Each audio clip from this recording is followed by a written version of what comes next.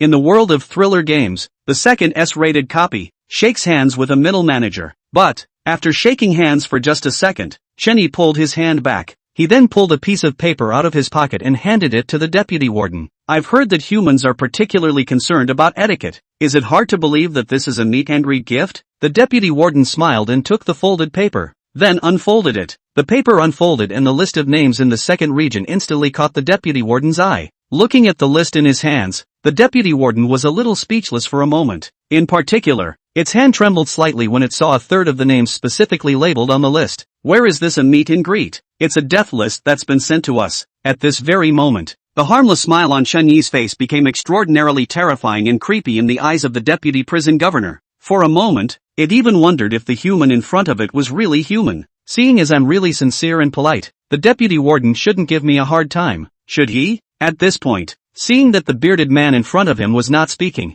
Chen Yi took the initiative to ask. This statement was made. The bearded deputy warden returned the list in his hand to Chen Yi. Human, what I need to tell you is that this is the middle prison of the chaos prison. Maybe you're really scary, but there are people out there. Would a creep who could get a job in a mid-level prison not have a background? Hearing the deputy warden's words, Chen Yi couldn't help but stare. Seeing Chen Yi freeze, the deputy warden smiled in satisfaction. This human seems to be listening to the advice. Chapter 205, Bearded Brain, Wicked Prison Guards, Middle-Level Prison, Region 2, Cafeteria Entrance. Seeing Chen Yi fall into deep thought, the bearded man nodded in satisfaction. However, next, it then realized that Chen Yi's face, once again, had that expression on it. Nobles? I'm so sorry, I seem to be a noble as well. The words fell. A ring appeared on Chen Yi's finger. On the ring, it emanated a strong aura of death and ghosts. That scent, a scent that belonged uniquely to the vampire clan, was unique. Looking at the vampire one noble ring on Chen Yi's hand,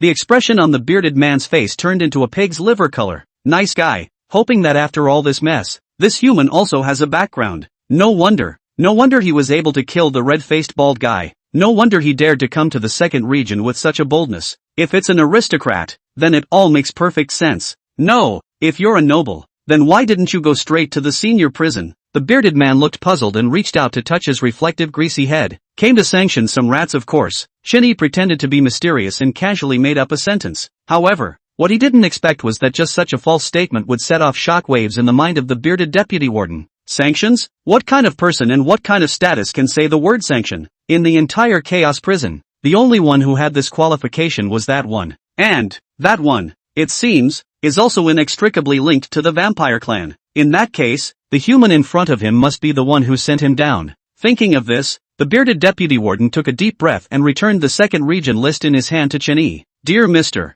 Ling Chen, I will do my best to assist you in sanctioning the rats. Yes? Thank you then. Chen Yi smiled and did not refuse. 10 o'clock in the morning. All inmates in Region 2 have begun their daily routine. It's that time of day when prison guards can get busy and go to the restroom for a ghost cigarette. At this point, in the second area, inside the men's restroom, more than half of the prison guards were gathered, smoking ghost cigarettes and gossiping. Did you hear? That deputy warden in Region 1 got ed by a human. Shay, what are you talking about? I'm telling you, all the guards in Region 1 are dead. Really? That human is that capable? How can it be false? I heard that half of the prisoners were killed by him, outside the restroom. Hearing the prison guards gossiping, Chen Yi smiled, his eyes looking towards the bearded man beside him. Ahem, poor discipline. Forgive me. The bearded deputy warden smiled awkwardly, sweat running vaguely down his forehead. Next, it tightened its expression, straightened its back, and walked into the restroom. Bang! Not long after, an explosion rang out, and Scarlet Ghost Chi drifted out from within the toilet. How come this crowd is so into violence? Obviously I intend to convince people of my virtue, but doesn't seem to have persuaded a single one. Hearing the commotion coming from within the restroom, Chen Yi couldn't help but mutter. 2.5 minutes later, the bearded deputy warden smoked a ghost cigarette and walked out of the restroom. Humph, one smokes pretty good. I've never even smoked this stuff. It grunted coldly, and a murderous aura emanated from its body. Since becoming deputy warden of a mid-level prison, it has taken one step at a time, keeping its feet on the ground and never victimizing any of the inmates or guards. But the scene that took place in the restroom today really chilled it. Well, I'll take it from here. Chen Yi patted the bearded deputy warden on the shoulder, then walked into the restroom. Inside the toilet, the guards were falling all over the place, all with injuries. It follows from this, the bearded deputy warden, who had just come in for the first time, hadn't been the least bit soft with his hands. Let's see, which lucky winner should be sanctioned today? Chen Yi was like a grim reaper as he took the list of the second region and began to compare it to the badge on the guard's chest. At his side, the princess-skirted strongman held a huge axe as if he were an executioner. Found it. It's the 5 of you. Here, split them 5. As the words fell, the princess-skirted strongman swung his giant axe and slashed out. Pust, pust. One axe falls, another rises. In just a minute's time, the princess-skirted burly man's giant axe had harvested the lives of 5 prison guards. Okay, next, let's go find our next heartthrob. Chen Yi snapped his fingers and left the restroom with the princess-skirted strongman. Outside the restroom, the bearded deputy warden crouched on the ground, frowning, smoking a quick ghost cigarette. Are you going to stay here, or are you going to join me in finding the next rat? Upon hearing Chen Yi's words, the bearded deputy warden got up violently and took the lead towards the distance. As he walked away, he spoke. All of them are Ben's deputy warden's men, so I definitely need to be present. Words. Chen Yi nodded and followed. Middle-level prison. Region 2. Prison guards' quarters. I really don't understand what's so great about staying in a trashy mid-level prison.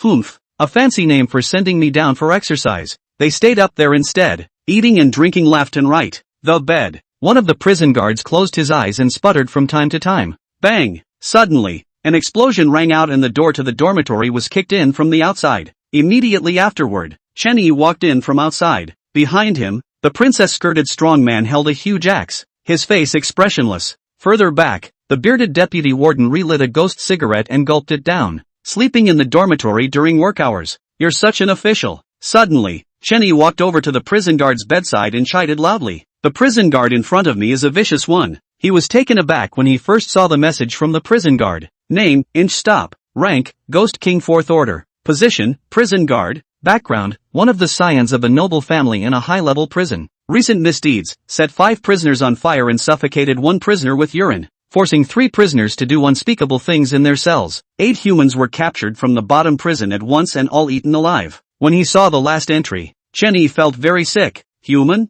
On the bed, Inch Stop looked at Chen Yi with a confused expression. After seeing the identity of Chen Yi's human, Inch Stop instantly stormed up. However, as soon as it did, a huge axe fell. Pust. This time, the princess-skirted burly man had a good grasp of the situation, nearly cutting off one of Inch Stop's arms. You do it or I do it. At this point, Chen Yi ignored Inch Stop and twisted his head to turn his gaze towards the bearded deputy warden who was swallowing clouds. Hearing Chen Yi's words, the bearded deputy warden shook his head and turned to leave. Seeing this, Chen Yi instantly understood and signaled the princess-skirted strongman to make a move. I'm a noble heir. You can't kill me. Who are you to kill me? Seeing Chen Yi's killing intent, Inch Stop immediately shouted. However, the only thing that responded to it was the cold, sharp axe of the burly man in the princess dress. Chapter 206 Sanctions complete. Unlocking the final mission. Extra. Pust. As the princess-skirted strongman's huge axe fell, Inch Stop completely lost his breath. It's finally over. Didn't do anything, but still worked myself hard. Chen Yi grinned as a blood-red ghostly aura surfaced in his right hand.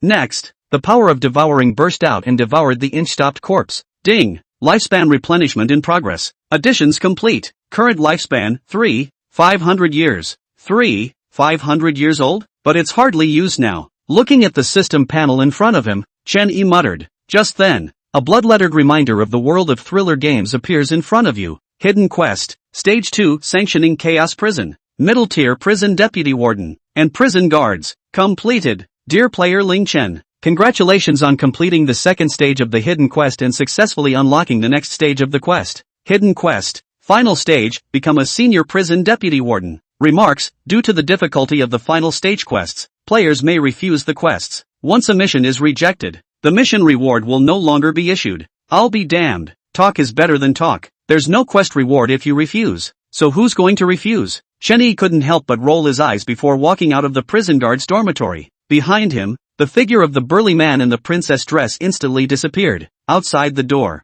the bearded deputy warden already had several cigarette butts at his feet. Is it over? Its eyes were bloodshot, its voice was hoarse, and its hair became greasier. Well, thanks to the deputy warden for his cooperation. Chen-Yi smiled and nodded, once again reaching out to pat the bearded deputy warden on the shoulder. Have to say, in some ways, this deputy warden of a mid-level prison is a rare clean officer. So, are you heading to the senior prison next? Unsurprisingly, yes. Chen-Yi nodded and answered truthfully. The quests for the mid-level prison have now been completed and the hidden quests for the high-level prison have been successfully unlocked. Then, without any surprises, it must be a trip to a high-level prison. After all, he had no intention of turning down the mission. Puff! Suddenly, the bearded deputy warden dropped to both knees, tears streaming from his bloodshot eyes. Its head was lowered and its body trembled slightly. I know this is presumptuous, but I wanted to say it anyway. If I may, could I ask you to do me a favor? As the words fell, it raised its head, its gaze looking towards Chen-Yi, looking at the bearded deputy warden who suddenly knelt down. Chen-Yi frowned. This deputy warden, however, has a relationship with a certain nobleman in the senior prison. Such a being could get down on his knees and beg a human to do something.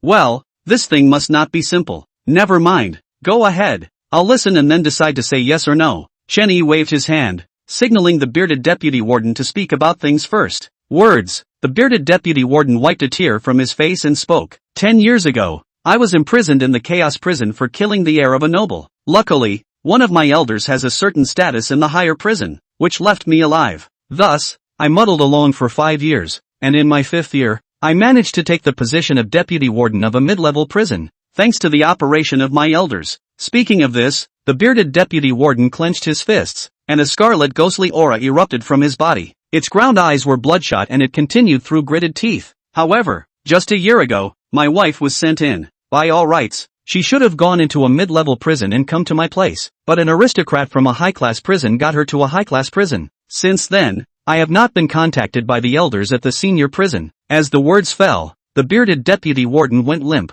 With a trembling hand, he pulled a ghost cigarette out of his pocket.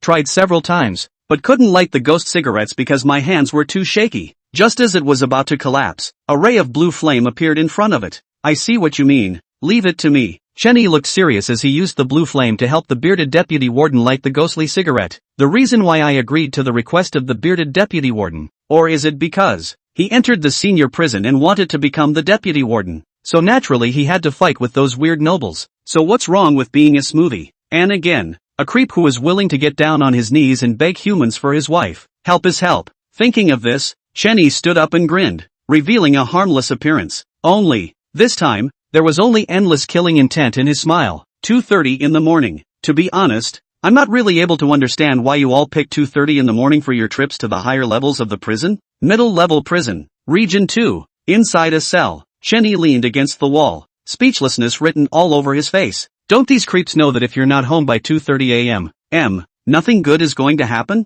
It's not up to us to decide. It's all agreed upon by the nobles of people's high-level prisons. The only way to the upper prison is at 2:30 a.m. Every day. The bearded deputy warden spread out both hands and explained to Chen-Yi. Click. Suddenly, a dull sound rang out, and the wall in the center of the cell cracked open a crack. Next, the wall instantly moved to either side, and a dark, ancient iron door was revealed. The iron door, stained with dried blood, emitted a scarlet ghostly aura. Feeling the ghostly aura, Chen-Yi looked astonished and was somewhat surprised in his heart, just because the ghostly aura emanating from that iron door was actually a Ghost Emperor level ghostly aura. Although he couldn't tell how many ranks of Ghost Emperor it was definitely a Ghost Emperor level ghost chi. Aside, the bearded deputy warden's body trembled slightly for a moment as he looked at Chen-Yi with strong composure. Don't panic, the nobles in the high prison are at the highest level of the Ghost Emperor's 4th rank. Moreover, that Ghost Emperor 4th rank is also the deputy warden. An unusual noble, more often than not, is around the 7th rank of Ghost King. As the words fell, Chen Yi nodded with a strange expression.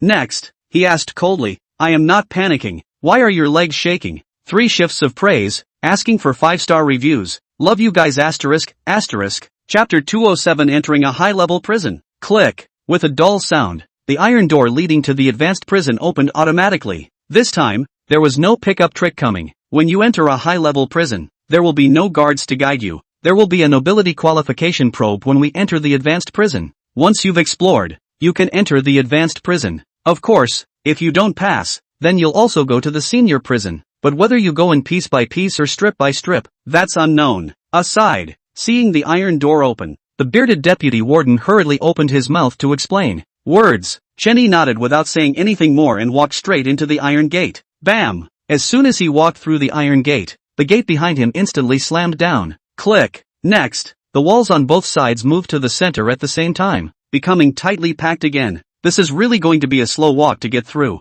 Twisting his head to look at the iron gate behind him, Chen Yi couldn't help but sigh. Boom! Steep! A scarlet ghostly aura burst out from him. Since we've come to a high-level prison and the inmates are all Ghost King and Ghost Emperor level nobles, we can't hide our clumsiness. He grinned, revealing a harmless look. He then lifted his leg and stepped up the steps toward the senior prison. In the meantime, advanced prison, Region I, outside a cell, 3 uniformed prison guards held law enforcement batons in their hands and looked menacing. All of them exuded a blood-red ghostly aura and terrifying killing intent. Humph, it's been so long, and that group of trash from the middle-level prison even dared to enter the high-level prison. The head of the prison guards in the lead snorted coldly, the killing intent in his eyes undisguised. Boss, don't worry, the 3 of us will do it together. That guy coming up from the middle prison will definitely not be able to run away. Aside, a prison guard with dyed yellow hair saw that his boss was angry and quickly spoke up. Ta-da! Just then, a footstep sounded. Not good. Run! Suddenly, the head prison guard shouted and dodged to the side in a hurry. Boom! Just as its figure dodged, a scarlet ghostly aura rushed over. Before the other 2 prison guards could react, they were directly engulfed by the ghostly aura. Geez, I didn't think someone would actually be here to greet me. You guys are still weirdly good. Chen Yi grinned and withdrew the ghostly aura in front of him. As the ghostly aura retracted, the figures of the 2 prison guards were revealed. Their faces were terrified, their eyes rolled white, and their whole bodies emitted a deadly aura. Aside, the head of the prison guards was shocked beyond belief when he saw this scene. This human, he slapped 2 Ghost Kings to death with a single blow. Although those 2 prison guards were only at the first rank of Ghost King, they were still actual Ghost Kings. How could this human coming up from the middle prison be so terrifying? Gulp! It swallowed hard, then rose from the ground. Entry to high-level prisons from medium-level prisons requires a test of nobility. Yeah, you do that. Upon hearing this, Chen Yi nodded, the scarlet ghostly aura on his body quietly dispersing. Seeing Chen Yi immediately agree, the head of the prison guards was a bit surprised. This human got 2 Ghost Kings killed as soon as he came up. How did he agree so quickly now? Shouldn't. It's waiting for it to pass and then getting it killed, right? With that in mind, the head prison guard walked over stiffly. It's supposed to be this thing to look at, isn't it? When the head of the prison guards came over, Chen Yi instantly flashed the vampire one noble ring on his hand. Seeing the ring on Chen Yi's hand, dense sweat instantly surfaced on the head prison guard's forehead. It's not. You told me you were a noble of the vampire clan. Where else would it be? There are also 2 types of nobles in the HMP. First, the high nobles, who are usually the previous administrators of the various bizarre racelands. Second, ordinary nobility. Simply having a noble title is just that. But, it is undeniable that even if it is an ordinary noble, that person is still a noble. As for the vampire ring on Chen Yi's hand, it was originally considered an ordinary noble. Coincidentally, not too long ago Shaq happened to become the 5th lord of the vampire clan. At the same time that Shaq became the 5th lord, the noble ring was promoted along with him. After all, this noble ring was equivalent to a status symbol. In other words, at this moment, Chen Yi was Shaq, the 5th lord of the vampire clan. Honorable vampire noble, welcome to Chaos Prison, Advanced Prison, Sector 1. This is where all the high nobles reside. You can call out to me or any of the other wardens for anything. After recognizing Chen Yi's noble identity, the head of the prison guards hurriedly bent down and bowed, saying respectfully and sincerely, okay, then why don't you take me to my room? Just in time to ask you something. Chen Yi smiled and opened his mouth. The next day, noon, Region 1, inside the noble room. It's been a long time since I've slept this well. Chen Yi stretched his back and was in a very good mood. I have to say, this group of aristocrats is really extravagant. To build bachelor apartments as rooms in the prison, scanning around the room. Chenny once again spat out a sentence. It's a phrase he said at least 3 times last night. 5 minutes later, Chenny washed up and began to enjoy the lunch that the prison guards brought to his door. Today's lunch was very simple, with only 3 courses in total. But, with each bite of these 3 dishes, he could feel his physique becoming stronger. Gee, I can't believe I have that urge to stay here. He shook his head and quickly ate the meal in front of him. Hiccup, comfortable. After burping, Chenny got up and left the room. Next, let's go to that deputy warden of Region 1 first. 15 minutes later, Superior Prison, Region I, Office of the Deputy Warden. To say that the nobleman's room is a bachelor pad, then the deputy warden's office is a villa. Just because. The office where the deputy warden is located is a small 3-story house. Envious, so envious. Looking at the small 3-story house in front of him, Chenny was filled with envy. Ha, this woman. She's not the wife of the bearded man, is she? Suddenly, the door to the deputy warden's office opened, and a gaunt-faced middle-aged woman walked out bizarrely. It stood in the doorway, eyes closed, and took a few deep breaths before turning back to the office. Seeing this scene, Chenyi's heart was already clear. The female creepy just now was the wife of the deputy warden of the middle-level prison, Region 2, with the beard. Just last night, after a cordial exchange between him and the head of the prison guards, the other told all he knew. This includes, among other things, the fact that the deputy warden of the superior prison, Region 1, has robbed a female creepy. Chapter 208, Ghost Emperor 5th Stage. Then, goodbye. Knock knock. With a knock on the door, the deputy warden's door opened again. Only, this time, what came out wasn't the female creep from earlier, but a 1-meter-6 male creep. It was bloated and naked, looking up at Chenyi. Human? A human has appeared in a high-level prison? And a high-ranking noble of the vampire clan? Wait, you wouldn't be the one coming up from middle prison? Deputy Warden Carey looked at Chenyi at the doorway, his face puzzled. But, it soon occurred to it that a nobleman was coming up from the middle prison. Unsurprisingly, it was the human in front of him, though creepy sees humans as molehills and gourmet food. But, the human in front of me was a noble of the vampire clan. That's why Deputy Warden Carey didn't do anything directly. Hello, Deputy Warden Carey of the 1st Region of the Advanced Prison. My name is Lingchen. I'm a human and, at the same time,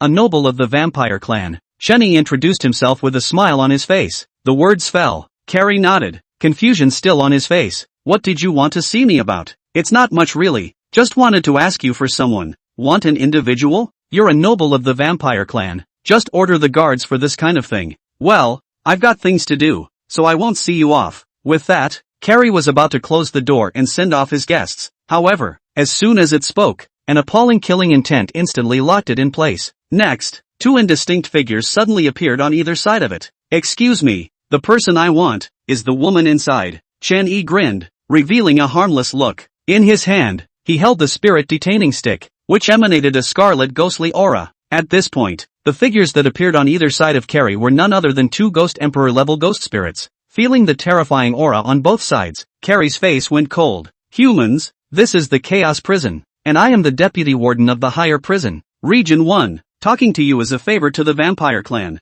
not to you. For the last time, call a prison guard if you need anything. Or, Carey didn't finish his sentence as the same scarlet ghostly aura erupted from his body. The meaning of that is self-evident. But, what it hadn't expected was that Chenyi hadn't left in this situation. See only, he tightened his smile, his left eye flashed with a red light, and he said in a cold voice, what about the 4th stage of the Ghost Emperor? Haven't killed one yet, want to try? As the words fell, a red and black longsword appeared in his hand. Ding! Kill target, Chaos Prison. Senior Prison, Region 1 Deputy Warden, Carey. Level, Ghost Emperor 4th Order. Life expectancy required, 3, 200 years. Self-life, 3, 500 years. To behead or not to be beheaded. The moment the sword of longevity appeared, Carey's body shuddered uncontrollably. It could feel that on that sword, the death aura emanating from it could definitely devour it. For a human to have such means, no wonder he can become a high-ranking noble of the vampire clan. Carey collected his ghostly aura, gazed at Chenyi, and spoke.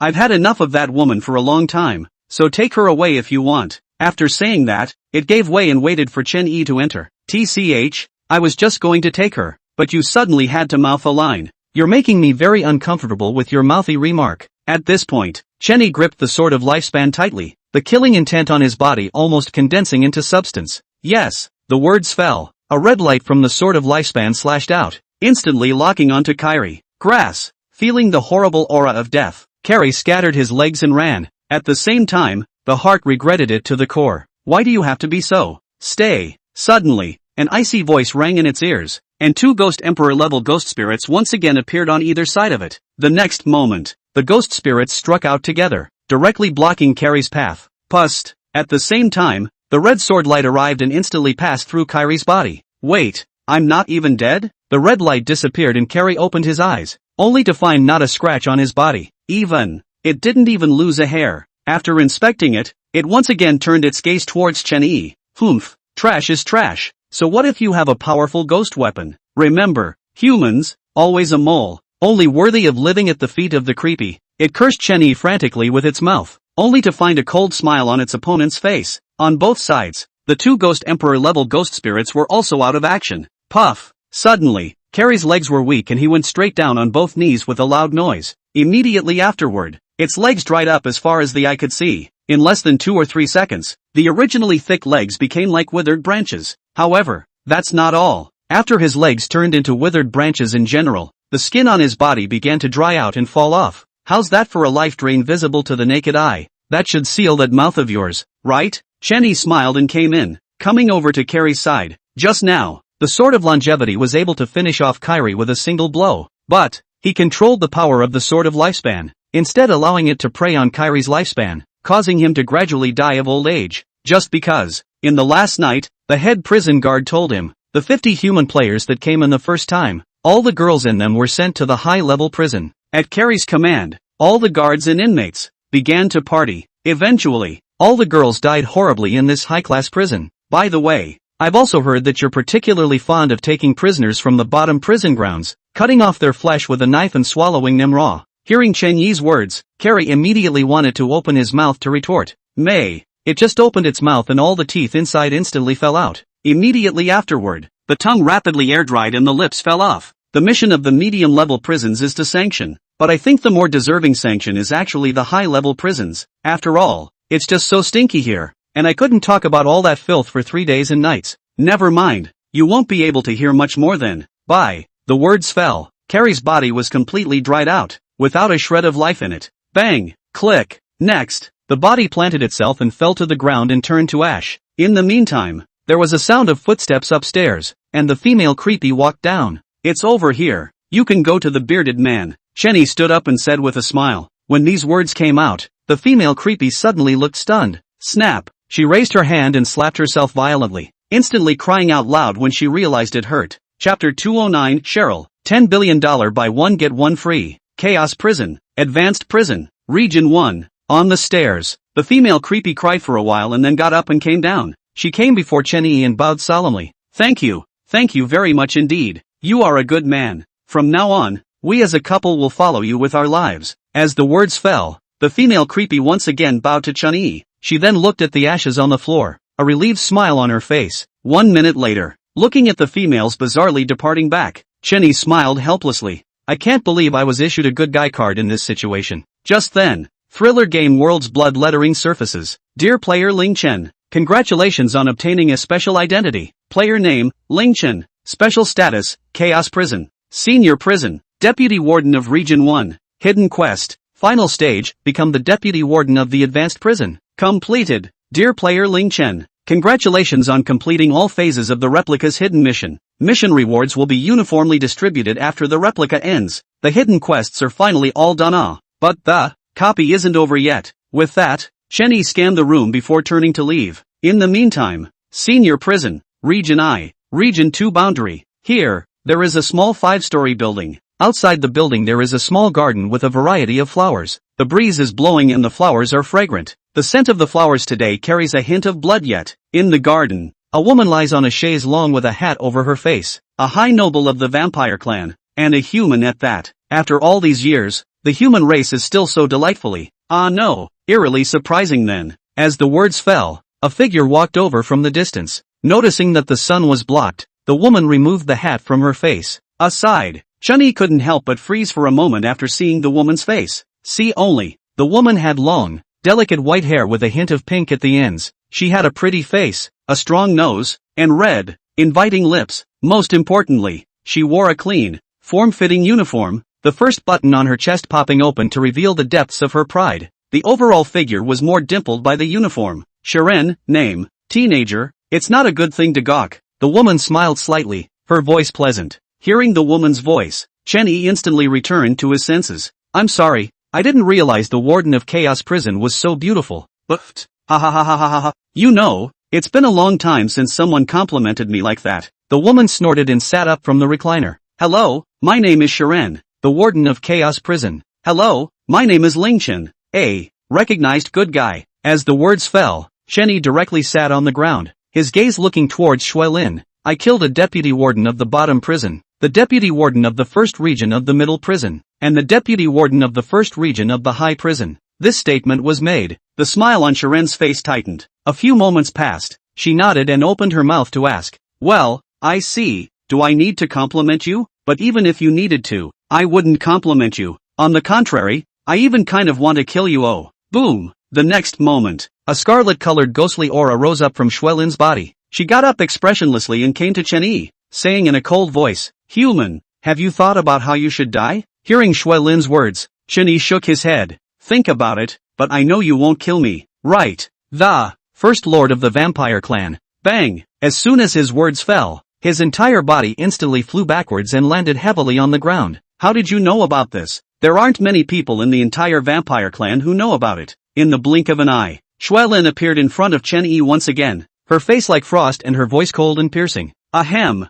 guess? Chen-Yi lay on the ground and grinned, revealing a harmless appearance. Looking at the beaten look of the human in front of her, Yukarin was a bit silent. Why? Why is this human so cheap? Lord Warden, why don't we make a deal? Sell me the warden's position. Just name your price. Yeah, 10 billion thrillers for the warden's position, and at the same time, buy one get one free. I'm all yours. Shuelin crouched down and reached out to cross Chen-Yi's face. Just kidding. Even she hadn't seen 10 billion thrill coins so far, let alone a human. In that case, how about having some fun with this human? 10 billion thrillers? After hearing Shuelin's reply, Chen-Yi's face turned odd, especially after hearing the words buy one get one free. His face became even more strange. Are you sure? $10 billion.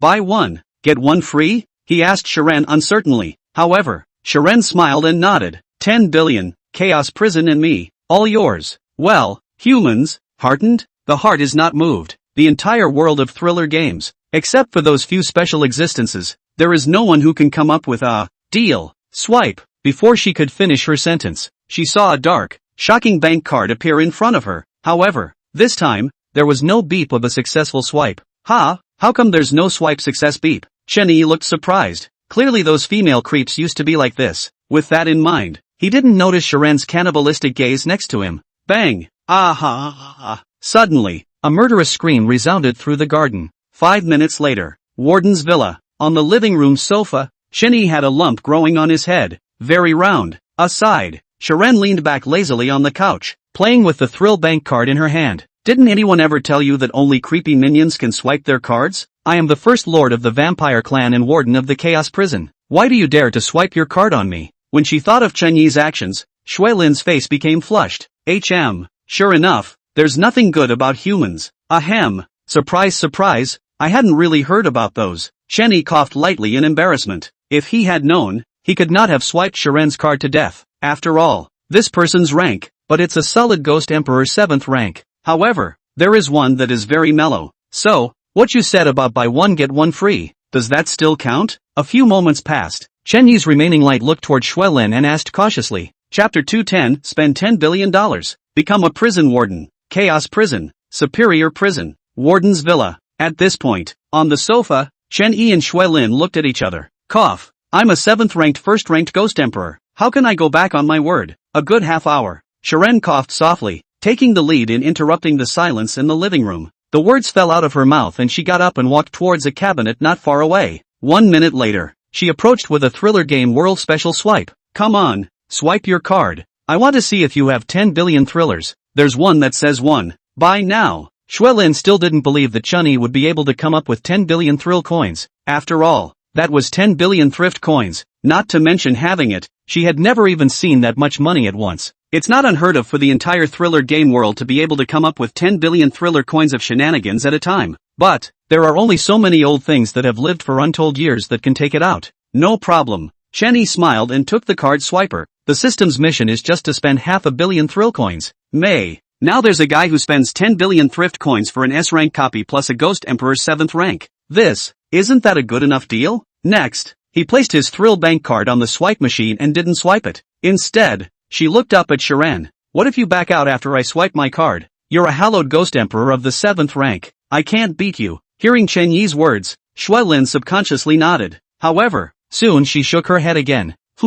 I swear by the first lordship of the vampire clan that I will never break my word. If you don't believe me, or if you have something else better to do, say so. As soon as she spoke, she saw a contract appear in front of her. Hey, waiting for your last words. Chenny grinned as a pen appeared in his hand. The contract in front of him was none other than the slave contract purchased at the System Mall. However, the top of the contract was changed slightly. Looking at the contract in front of her, Sharon frowned. When she saw the word slave, a horrifying killing intent instantly erupted from her body. Slave? How dare you, a human, try to make me a slave? Her voice was icy cold, and the killing intent on her body instantly locked Chenny in place. However, just then, two figures suddenly appeared in the living room. Noticing the sudden appearance of the two Ghost Emperor-level ghost spirits next to her, Shuelin's brows furrowed into a chuan. 2 Ghost Emperors? No wonder you have the guts to face me alone. Alas, without some means, wouldn't that be purely looking for death? Chenny shrugged and reached out to pick up the contract and hand it to Shuelin.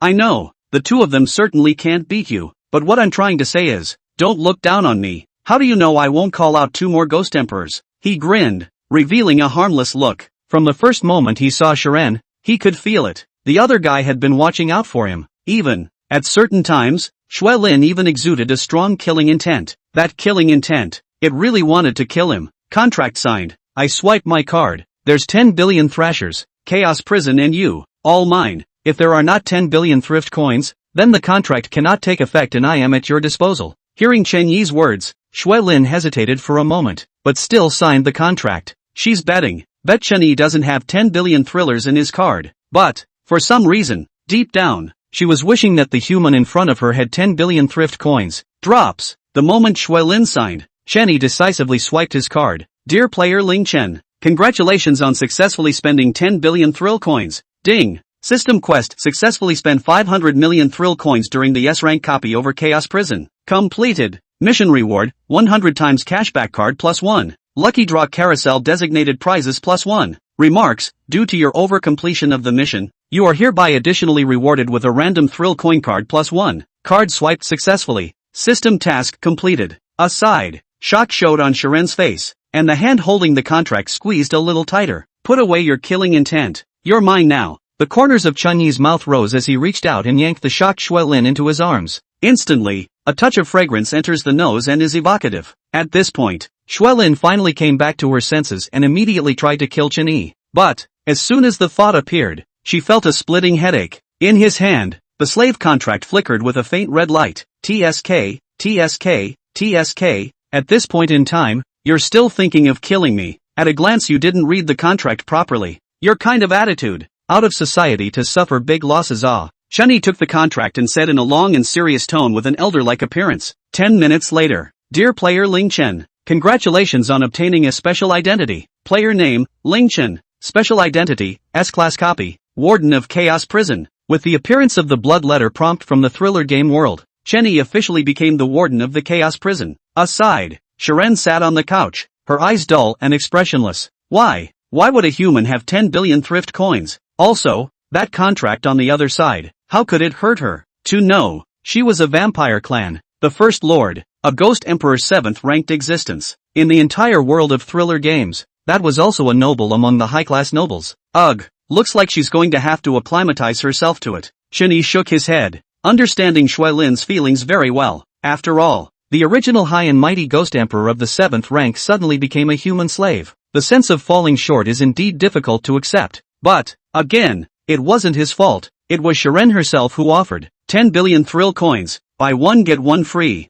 8 o'clock in the evening, the villa balcony. On the balcony, Chen Yi was lying on a recliner, his eyes looking towards the red moon. Tonight's red moon was bright and vivid, the only downside being that a piece had shattered earlier. But, can't hurt. Snap, snap. Suddenly, a footstep sounded, and Shuelin came to Chen Yi's side. She squatted down, reached out to hold Chen Yi's hand, and whispered, from now on, I belong to you.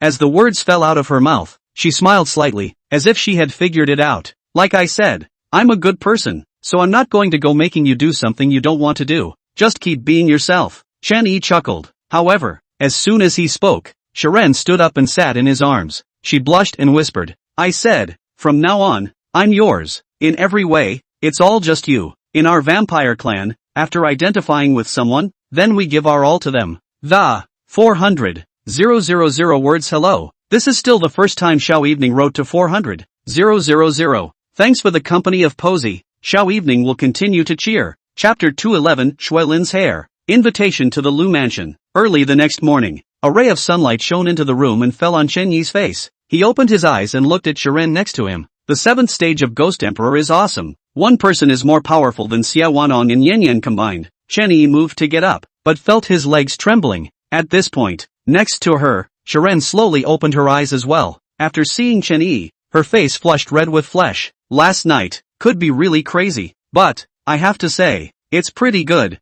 Thinking of this, Shui Lin immediately felt her whole body burning, and her hand under the blanket fumbled to place it on Chen Yi. Noticing a jade hand groping over, Chen Yi's body immediately trembled. Why don't we have breakfast? An hour later, first floor dining room. Chen Yi sat on the chair, staring at a pair of panda eyes. It's horrible. So little time. It feels like the waste is almost gone. Upon hearing Chen Yi's muttering, Shui Lin, who was eating her breakfast on the side, snorted a laugh. Compared to yesterday's cold and noble, today's Sharan had a touch more flavor. In the meantime, the blood lettering prompt from the thriller game world suddenly appeared before Chen Yi's eyes. Dear player Ling Chen, congratulations on completing your copy quest. Countdown to the end of the copy, 59 minutes and 59 seconds. Looking at the bloody words in front of him, Chen Yi's heart was surprisingly a little thankful. By the way, I should be heading back after breakfast. Chen Yi twisted his head to look at Shui Lin and opened his mouth. At these words, Sharan's eating movement stalled. Next, she suddenly got up and walked towards Chen Yi. Hey, what are you doing up? Don't move. Sit down and eat. Seeing Shui Lin come over, Chen Yi was so frightened that he hurriedly opened his mouth to stop him. But Sharan walked right past him without stopping. About 5 minutes later, Sharan returned to the table. The moment, she held a strand of white hair in her hand. The ends of the hair, with a hint of pink, are very pretty. You're low on power. You might die out there one day. Keep this strand of hair. It will save your life if necessary. As the words fell, Shui Lin placed the hair in her hand in front of Chen Yi. Ding! Special item detected. System scanning. Scanning complete. Item name, Eucharin's hair. Grade, Ghost Emperor 7th Order. Use, after use, it can be transformed into a ghost weapon of the 7th level of the Ghost Emperor. Placed in front of the chest, resisting all attacks and maintaining for 10 seconds. Remarks, hair from the Vampire Clan. First Lord, Ghost Emperor 7th Order Sharan. The hair, which can be formed once in 100 years, has a 50% probability of lowering its strength by 1 rank after use. The strand of white hair in front of him was a life-preserving ghost weapon that had taken 100 years for Shui Lin to form. In other words, this strand of white hair is half of Sharen's life. It's not as bad, but it's not far off. Thanks. Chen Yi nodded solemnly, then purchased a jade box from the system mall. After putting the white hair into the jade box, this was put into the system space. Don't worry, I don't die that easily. After getting everything done, Chen Yi grinned, revealing a harmless look. But his heart was not at ease. Shui Lin, who was at the 7th stage of Ghost Emperor, could have such an invincible ghost weapon. That, the Lu Mansion, that sweet Lu's father, Ghost Emperor 9th Order. What kind of existence should he be? How many ghost weapons will the other side have? And, in some unknown corner of the world, there's an old monster who never showed up. 1 hour later, a red light descended from the sky, instantly enveloping Chen Yi. Next, the red light disappeared, and Chen Yi's figure disappeared along with it. Aside, Shui Lin stood frozen in place, her godless eyes gazing at where Chen Yi had just been. Dark space. Player name, Ling Chen. Progress settlement in progress? Please wait. Settlement complete. Game rating, SSS plus rating. Received an evaluation from a Ghost Emperor and was the first to successfully clear a copy of the Chaos Prison. Game quest, escape the Chaos Prison alive. No time limit. Escape is a success. Escape time, 4 days. Quest reward, replica priority experience card plus 1. Chaos Prisoner Iron Lock plus 1. Thrill coin plus 100. 000. Points plus 100. 000. Hidden quest, stage quest. All 3 stages completed. Mission reward, special reward. Not yet opened. No, You stepped on a horse. What the hell is a copy priority experience card? You think I need this bad? Looking at the copy rewards in front of him, Chenny instantly cried a little, cursing under his breath. He still checked up on the quest rewards. Copy priority experience card will be used automatically when a new copy appears. Cannot be refused. Chaos Prisoner's Iron Lock. When used, it isolates 100% of the ghostly aura, making it impossible for creepy to use it. Ignores rank. Dear player Ling Chen, congratulations on your upgrade. Player level 7. Surprisingly upgraded? Chenny looked surprised, almost forgetting that there was such a thing as levels. I have to say, the prisoner's iron locks are still pretty good. Ignoring the creepy ranks, wouldn't that be something a ghost emperor could use? But you have to get close to the ghost emperor as well. Thinking of this, Chenny shook his head and vetoed that unrealistic idea. Next, let's see what the special reward for this hidden quest is. For this reward, it's a ghost emperor 4th stage that was killed. Muttering to himself, he turned his gaze to the special reward of the hidden quest. See only, a blood-red paper lay quietly on the floor. On the paper, there were lines of white lettering. Ding! Special item detected. System scanning. Scanning complete. Item name, invitation to the Ryu house. Rank, Ghost King First Order. Purpose, to invite the designated person to an event and for no other purpose. Remarks, a special ghost weapon. A symbol of strength and identity. The moment the system panel appeared, Chenyi's body shook slightly and unnoticeably. Invitation from the Lu Mansion. The special prize for the hidden quest of the S-rank copy is actually an invitation from the Lu Mansion? Speaking, Chenny picked up the red paper on the ground. The red paper was cold to the touch, and a faint ghostly aura emanated from it. The ghost chi was thin, but it was a solid Ghost Emperor level ghost chi. Chapter 212, New Year's Day. Ghost Bride rises 3 levels in a row. Dear human player Ling Chen, the Lu Mansion will be holding the marriage ceremony of our only daughter, Lu's Sweetness, on April 4th, and we hereby invite you to come to the feast. Daughter of the Lu Mansion, Sweet Lu. On the red paper, a line of white characters caught Chen Yi's eye. When he saw the word Sweet Lu, his mind instantly recalled the conversation he had with Sweet Lu on the island at the end of the Endless Sea. Sweet Lu, a Ghost Emperor level ghost artifact in exchange for you saving me once. Chen Yi, don't worry, I'm the most honest person. Thinking back on the conversation between the two, Chen Yi suddenly had the urge to get himself killed. Asterisk asterisk asterisk asterisk. I should have known I shouldn't have gotten greedy in the first place. A broken Ghost Emperor level ghost artifact makes my heart flutter? Alas, it's all a matter of not having seen and suffered. He shook his head, then put the invitation away. It's done. Just give it your best shot. After all, that old thing from the Lu Mansion, that's Sweet Lu's dad, but killing Haxwin in the future. Real world, Xihua City, suburban villa. At this point, it was 5 o'clock in the afternoon, almost time for dinner. With the appearance of a red light, Chen Yi's figure appeared in the middle of the living room. Ha! I'm surprised my sister and Fifi aren't in the living room? Looking at the empty living room, Chen Yi couldn't help but feel a bit puzzled. By the book, these two ninnies do nothing but watch TV every day. Clunk! Suddenly, a sound of something falling rang out. Hearing the sound, Chen Yi's gaze instantly looked towards the kitchen. See only, inside the kitchen, Sister and Fifi were wearing aprons and had flour on their faces and hands. In front of them was a table of wrapped dumplings. Yeah, Sunga is back. At this point, the ghost bride, also wearing an apron, came out from within the kitchen. After seeing Chen Yi in the living room, she let out a gasp of surprise. Next, she appeared in front of Chen Yi in an instant and directly burrowed into his arms. Good boy, isn't this back? Looking at the ghost bride in his arms, Chen Yi felt very happy. It's a feeling that's really good. 5 minutes later,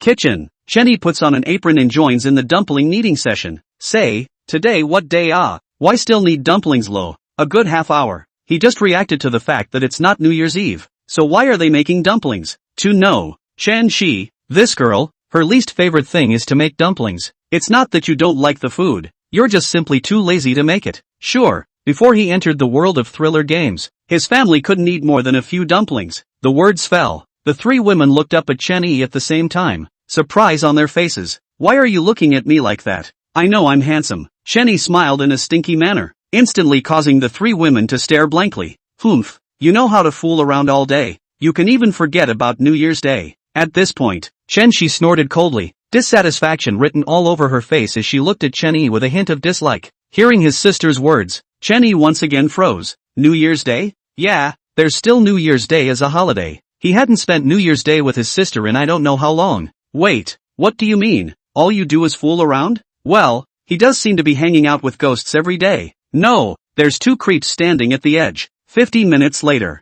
dumplings out of the pot. At the table, Chen-Yi and the others happily ate their dumplings. How time flies. It's already 3024 years. After swallowing the dumplings in his mouth, Chen-Yi spoke. Let's be happy and well for every day that follows. The words fell from his lips and he raised his glass. Seeing this, my sister and Fifi also picked up their cups at the same time. Next to it, looking at the actions of Chen-Yi's trio, the ghost bride froze for a moment. A hint of sadness showed in his eyes. But, soon the sadness was hidden, and she took the cup and clashed it with Chen-Yi's 10:30 at night. Villa courtyard. Chen-Yi was lying on a recliner, with the ghost bride lying next to him. Ding! Your slave, the ghost bride, wants to practice with you. Remarks, her will is very strong. There will be unexpected things happen when practicing at this time. Suddenly, the system panel appeared in front of Chen-Yi's eyes. Upon discovering the system panel, Chen-Yi hurriedly turned his head to look at the ghost bride. See only, the other woman's pretty face was flushed, her white neck and ears hanging pink.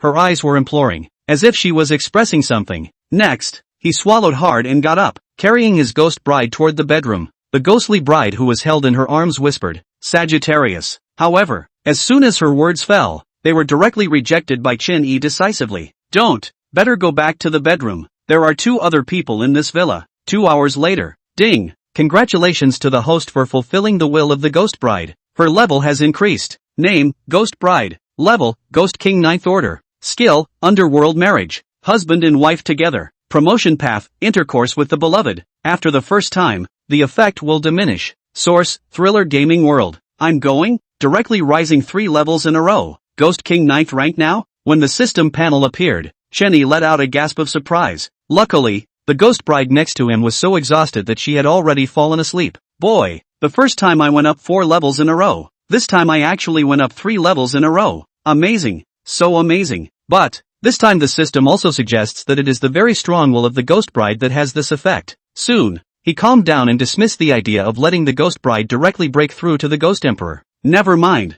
There's just nothing to do. Check the system quest rewards. System mission rewards, 100 times cashback card plus 1. Lottery carousel designated prizes plus 1. Random thriller coin card plus 1. You don't need to look at the 100x cashback card. Use it in the wealth value mall when the time comes. This raffle carousel designates prizes to be used directly. As the words fell, 10 items instantly appeared in front of him. It says designated. So it ends up being 10 choices. Ha! Looking at the merchandise in front of him, Chen-Yi instantly couldn't help but curse. However, in the next second, he decisively chose one of the items. Ding! Congratulations to the host for using the designated prize card of the lottery carousel and obtaining the designated prize, the ability to foretell the future plus 1. People try not to raise books if they can. They're dying. Chapter 213 4 Dolls. Dreamlansion Family Marriage. Shihua City. Suburban Villa. Bedroom. Does it use random thrill coin cards? Yes. As Chen-Yi's words fell, a golden question mark appeared in front of him. Next, the golden question mark spun up quickly into a string of numbers. About 5 seconds passed. The golden numbers slowed to a halt as the random thrill coin card was used. Ding! Congratulations to the host for using the random thrill coin card to obtain 6666666666666 thrill coins. I'll go. 6 billion random thrill coins. Isn't that equivalent to more than 3 billion thrill coins for an S-ranked copy plus a Ghost Emperor's 7th rank? As soon as he thought of this, Chen-Yi instantly felt relieved. After all, more than 3 billion thrill coins for an S-rank copy plus a Ghost Emperor's 7th rank. Moreover, that Ghost Emperor's 7th order was also the first lord of the vampire clan. When you do the math like that, it's the equivalent of whoring for nothing. Next, it's 100 times cash back. However, when used in the wealth value mall, it's 10 times as much. There are now 200 left in the wealth value balance, and 10 times that is 2,000. As he spoke, the wealth value mall had appeared in front of Chen-Yi. Ha! The items within the wealth value mall have actually been updated? Just then, he was surprised to find that many new items had appeared within the wealth value mall. Silicone Doll, Deluxe Supreme VIP Edition, 100 points of wealth value. Cursed Doll, Dark Metamorphosis, 200 wealth points. Mandarin Ducks Doll, Ambiguous Hot Love Edition, 50 wealth points. Copy Puppet, Heartless Edition, 500 wealth points. Holy, are they all either dolls or playthings? What? Yun invaded the wealth value mall? Looking at the 4 updated items, Chen-Yi couldn't help but darken his face. This first and third one, just by their names, are immodest. How could a decent man like him buy it? Humph, add it to the cart for later. After muttering in a low voice, Chen-Yi reached out and clicked on the introduction of the Cursed Doll. Cursed Doll, Dark Metamorphosis, write someone's name on it to force them to be unlucky for 10 minutes. Remarks, within 10 minutes, any unexpected bad luck will befall it. There is a 90% risk of death. Please use with caution. 10 minutes, 90% risk of death? So powerful? Should we try writing that old monster's name first? Thinking of this, a pen instantly appeared in Chun Yi's hand. But, the next second, he put the pen away in his hand again. Just because. Next to the cursed doll were a few small words. Limit 1. Forget it, let's buy it first. There's a tenfold return in anyway. The words fell. He no longer hesitated and decisively chose to buy the cursed doll. Ding! Congratulations to the host for successfully spending 200 points of wealth value to purchase goods. You are detected to have a 10 times cashback card. Do you use it? Use. Ding. Successful use. Current wealth value balance, 2,000 points. Woohoo takeoff. Seeing the wealth value balance turn from 0 to 2,000, Chenny instantly transformed into a monkey and became excited. TCH, it's getting late. Let's go to bed first. At this point, he glanced at the time on his phone and realized it was 3 in the morning. Afterwards, put away the wealth value mall and lay down to sleep. Half an hour later, in a dream world. Wait, wasn't I asleep? How did I suddenly appear here? Looking at the desolation in front of him, Chenny looked surprised. But, it soon occurred to him that there were still 2 more times that the Yi foretell the future ability hadn't been used. Predicting the future can only be triggered passively. So is this another big event? Previously on predicting the future, he's dead, Bai Xian is dead, and Zabel is imprisoned. This time, will someone have to die again? Thinking of this, Chen Yi's brows furrowed into a Chuan character, his expression serious. Immediately afterward, he turned his gaze forward. See only, ahead was a desolate area with weeds and wildflowers everywhere. Even,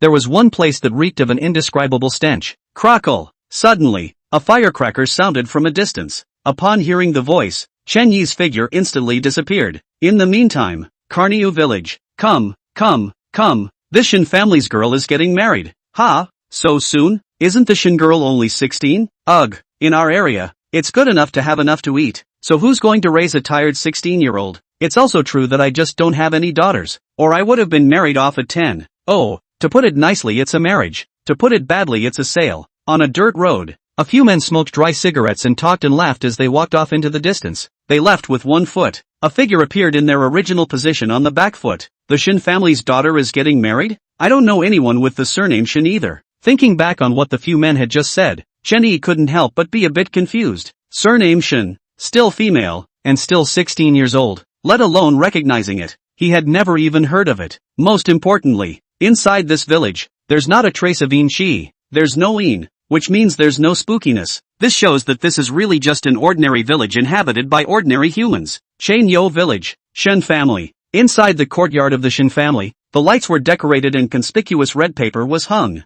A bony clay dog was chained in a corner, lying motionless on the ground, deaf to the passing villagers. Geez, just come, why bring money? Gift receiving office. A middle-aged man wearing patched and whitewashed clothes was instantly a little upset when he saw that the visitor had used money for his gift. Money isn't worth much in the village of Chesniu, just because. Money doesn't always buy you anything here. On the contrary, food, that's the main currency in circulation here. Brother Shen, my family doesn't have much food these days. Ah, that family member at home is having her monthly period. This $1,000 you take, don't mind. The man who had presented the gift looked embarrassed, and after placing the creased money on the table, he quickly walked towards the courtyard. Looking at the $1,000 in front of him, Shen Zhengmin looked disgusted. Humph, $1,000? Not enough for me to exchange for a caddy of grain. Cheng family's second son, present $1,000. He gathered up $1,000 and shouted as he went up and down the gift chart. However, when the villagers heard $1,000, their faces all showed disdain and mockery. $1,000? What's that for? It might as well be half a pound of grain. That's right, my family can't spend tens of thousands of dollars at all, and now it's $1,000 and a half a pound of grain to buy, and you can't get it. Forget it, don't say it. The Cheng family's oldest 2 mothers-in-law are on their monthly cycle. Understand. Chapter 214 Ghost Bride Death. Please, forget me. Dreamland, Chain Yo Village, Shen family courtyard. Is this the Shen family? Looking at the small courtyard that was decorated with lights and bustling with activity, Shen Yi was still puzzled in his mind. He could be 100% sure that he definitely didn't know anyone from the Shen family. In the meantime, Shen Yi also realized something else. The villagers here couldn't even see him. Again, he couldn't touch and interfere with these villagers. Just as if he was a spectator, a man standing in God's perspective. Crackle! Suddenly, there was a burst of firecrackers. Immediately afterward, the sound of beating gongs and drums and swana came from the distance at the same time. Hearing the sound, the villagers within the Shin family's courtyard instantly all got up and ran outside to watch the fun. About 5 minutes later, a band came in from the distance banging on a gong and drums. Behind them was an old white-haired man in a GI. The groomsman, with a red embroidered ball in his arms, walks with a flare and a red face, perhaps because he was happy. The old man groomer looked a lot younger today. Goo. It's different for this landlord to marry his daughter-in-law. Full of splendor. Who says it isn't? The other Shin family's daughter is also good-looking. If it were up to me, I could be young too. Hearing the voices of the villagers talking, Chenny realized that today's groom was actually the landlord of the village. This landlord looks to be 50 or 60 years old, and that Shin's daughter is only 16. Old abbot, I won't eat the meal. This is the promised 50 pounds of grain. Hurry up and call out Shin Yao Tu. In the meantime, the landlord walked to Shin Jiangmin and greeted his subordinates to push 50 pounds of grain. After seeing a large cart of grain, all the onlookers of the villagers all revealed greedy gazes. Grandma, the Shin family's daughter is really worth 50 pounds of grain. TSK, TSK, TSK,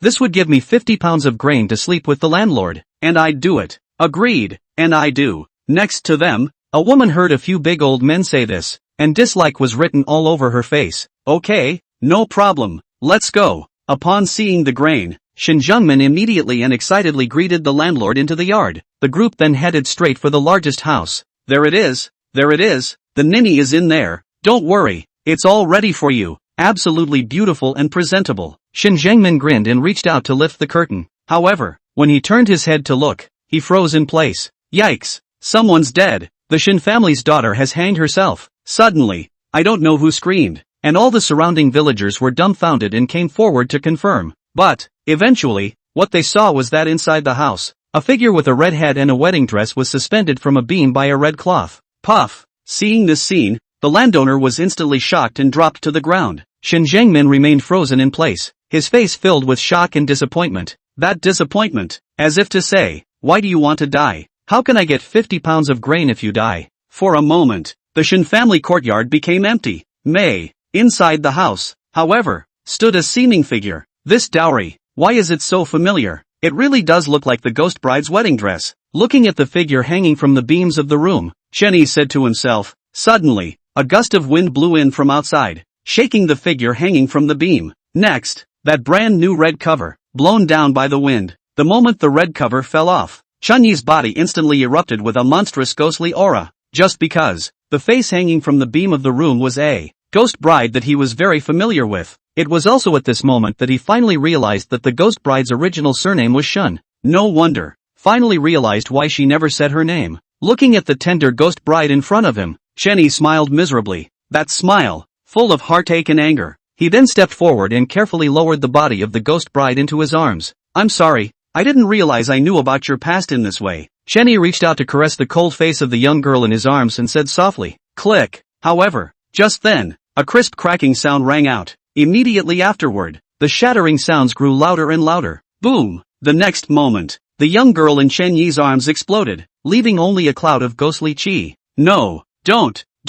Seeing the scene in front of him, Chen Yi's eyes were instantly covered in blood. The ghostly aura around him flew wildly, and the evil god's eye emerged at this moment. But, the ghostly aura in his arms, however, gradually dissipated. Even if so many ghost chi around it tried to keep it, it still wouldn't help. That's all. Chenny watched with his own eyes as the young girl shattered in his arms, and the only remaining ghostly aura dissipated.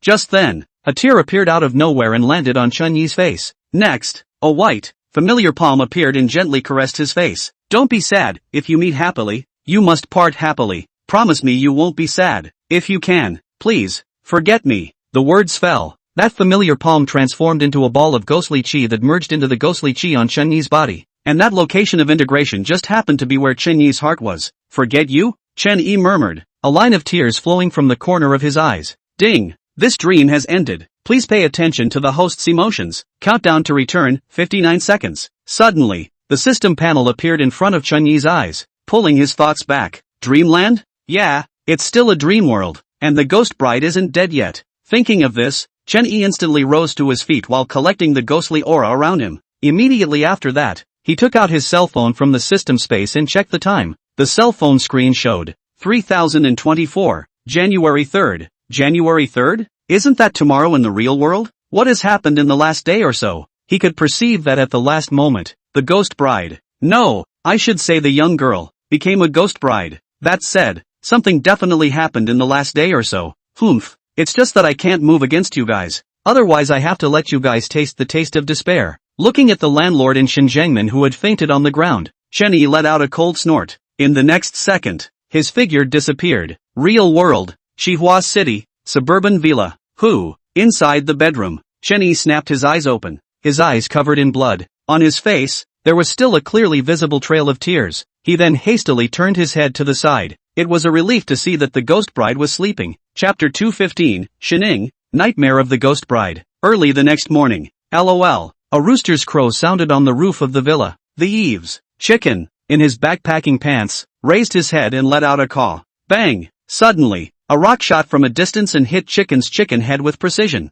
Next, Chicken went straight down and fell to the ground. Not far, inside the gazebo in the courtyard, Orange curled up with drooping eyelids and continued to sleep. Next to its tail is a small rock. Obviously, it's not the first time it's done this kind of thing. Inside the bedroom. Strange, why did Chicken scream and then go silent? Chen Yi rubbed his eyes, somewhat puzzled. Never mind, just stay alive. After making a casual remark, he turned his gaze to the sleeping ghost bride. One time, the scenes from last night's dream surfaced in his mind once again. The feeling of powerlessness, heartache, was vivid. Just then, the ghost bride winced and opened her eyes. After seeing Chen Yi by the bedside, she smiled and opened her hands. Sagittarius. Hug. At those words, Chen Yi instantly pounced over and hugged the ghost bride fiercely. At the same time, mouth whispering, why did you hide it from me? Why didn't you tell me if something was wrong? Tomorrow, what are you going to do? This statement was made. The ghost bride froze, disbelief showing in her eyes. I didn't want to intentionally hide it from my husband, but I just didn't want to make my husband worry. The words fell. The ghost bride lying on the bed was picked up by Chen Yi. Worried? Do you think I won't worry if you don't tell me? If, suddenly, you have some kind of accident. Suddenly, before Chen Yi could finish his sentence, he was blocked by the ghost bride's red lips. Ryoko. Lips split. The ghost bride blushed. There are no ifs and buts. I will always be there for Sunga. Half an hour later, after washing up, Chen Yi headed to the dining room to make breakfast. When he was cooking, he was always frowning and distracted. A simple omelette was almost fried. Just because, half an hour ago, the ghost bride told him everything, from beginning to end, including, in the village of Chesniu, the matter of the Shin family. It was also just half an hour ago that Chen Yi finally learned the name of the ghost bride. Shuning. Not much longer. Breakfast was ready and my sister and Fifi came down the stairs. Breakfast today. Omelette, soy milk and leftover dumplings from last night. Yikes. I can't believe it's made into fried dumplings. Upon seeing the leftover dumplings on the table turn into fried dumplings, Chen Shi let out a gasp. Yes, almost no one likes leftovers. But, if the leftovers were done differently, the results would be very different. After having breakfast, the four of Chen Yi sat on the sofa and watched TV. As for the TV program, of course it's a variety show filmed between humans and weirdness. Grandpa, your grandson is calling you. Suddenly, a cell phone rang. Instantly, the three younger sisters simultaneously turned their heads and turned their gazes towards Chen Yi. Strange that someone would call me? Hearing the cell phone ringing, Chen Yi couldn't help but be a bit surprised. He then pulled his cell phone out of his pocket and realized that the caller's number was not one he recognized. Hello? Chen Yi, I'm your homeroom teacher. How long has it been and you still don't come to school? Your sister said you had both legs amputated. You think I'm easy to fool, don't you? Soon, a growling female voice came over the phone. Hearing the contents of the call, Chen Yi once again froze. The voice was familiar. Very familiar. It's really his homeroom teacher's. May, the real world is like this and school is still in session? And, what do you mean both legs are amputated? Okay teacher, I'm not actually a double leg amputee. I'm actually an alien. I'm going home soon, and if I go to school, I'll talk about it in my next life. Bye. Chen Shi, you, fight, count, go, where? Chen Yi directly hung up the phone and turned his gaze towards his sister who was ready to run away. What kind of excuse does she have to give for having her legs amputated? Doesn't she realize that this is an excuse he actually used a long time ago? Okay, she didn't really seem to know. None of my business, ha,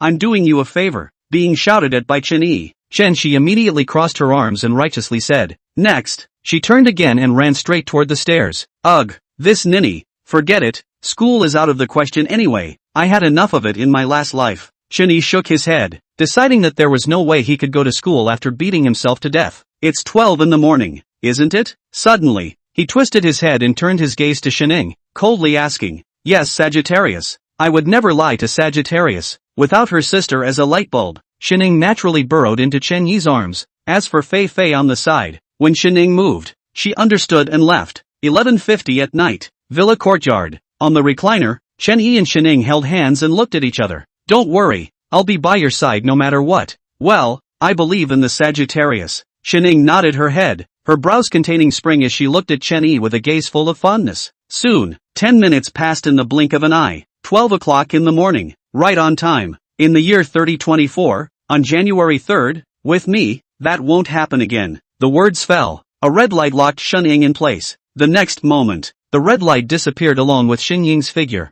However, on the recliner, Chen Yi, however, did not move a muscle, and nowhere did the red light lock him in place. Just as he was about to panic, the blood-lettered prompt from the thriller game world appeared in front of his eyes. "Dear player Ling Chen, Ghost King 9th rank Ghost Bride invites you to join her in entering the copy, Ghost Bride's Nightmare. Copy enters countdown, 9 minutes and 59 seconds. No wonder I wasn't in the dream world, so I had to be invited." Looking at the bloody words in front of him, the last bit of doubt in Chen Yi's heart was answered. Not much longer. The copy countdown ended, and the familiar red light locked Chen Yi in place. The next moment, the red light and Chen Yi's figure disappeared together. Welcome to the world of thriller games. Special copy, Nightmare of the Ghost Bride. Number of copies, 1. Special invitation. This place is the Ghost Bride's deepest nightmare, and the more frightened she is, the more terrifying the nightmare becomes. Game quest, help the Ghost Bride break the nightmare. Quest reward, Ghost Bride leveled up to Ghost Emperor. Carniu Village. Looking at the familiar scene in front of him, this time Chen Yi's feelings were completely different from the last time. And, this time, he could feel that the entire village was filled with yin qi. Even the ghostly aura that could be seen everywhere was so thick. Then, head to the Shin family. Chapter 216 Ghost Emperor First Stage. End of copy. Carniu Village. Chen Yi walked slowly on the dirt road to the Shin family. The surrounding villagers could not help but take a few glances at Chen Yi.